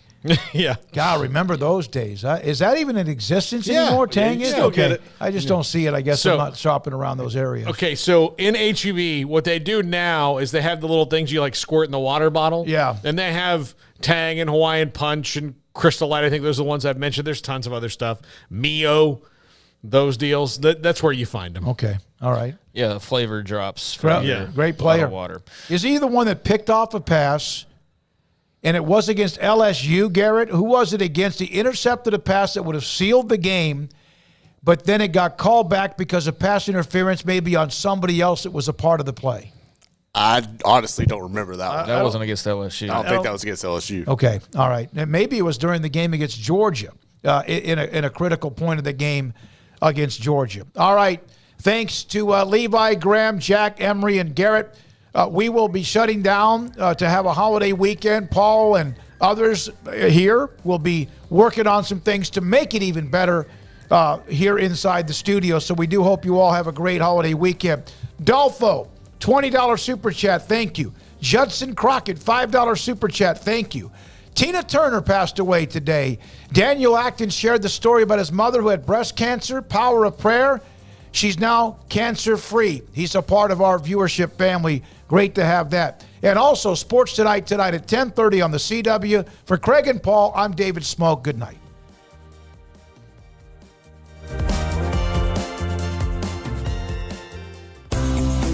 Ideal MRI is a small family business right here in Central Texas. We're open to support you while lowering the cost of healthcare bills. When you need an MRI, ask your doctor for an Ideal MRI. Visit us at idealmri.com or call us at 833-IDEAL-MRI.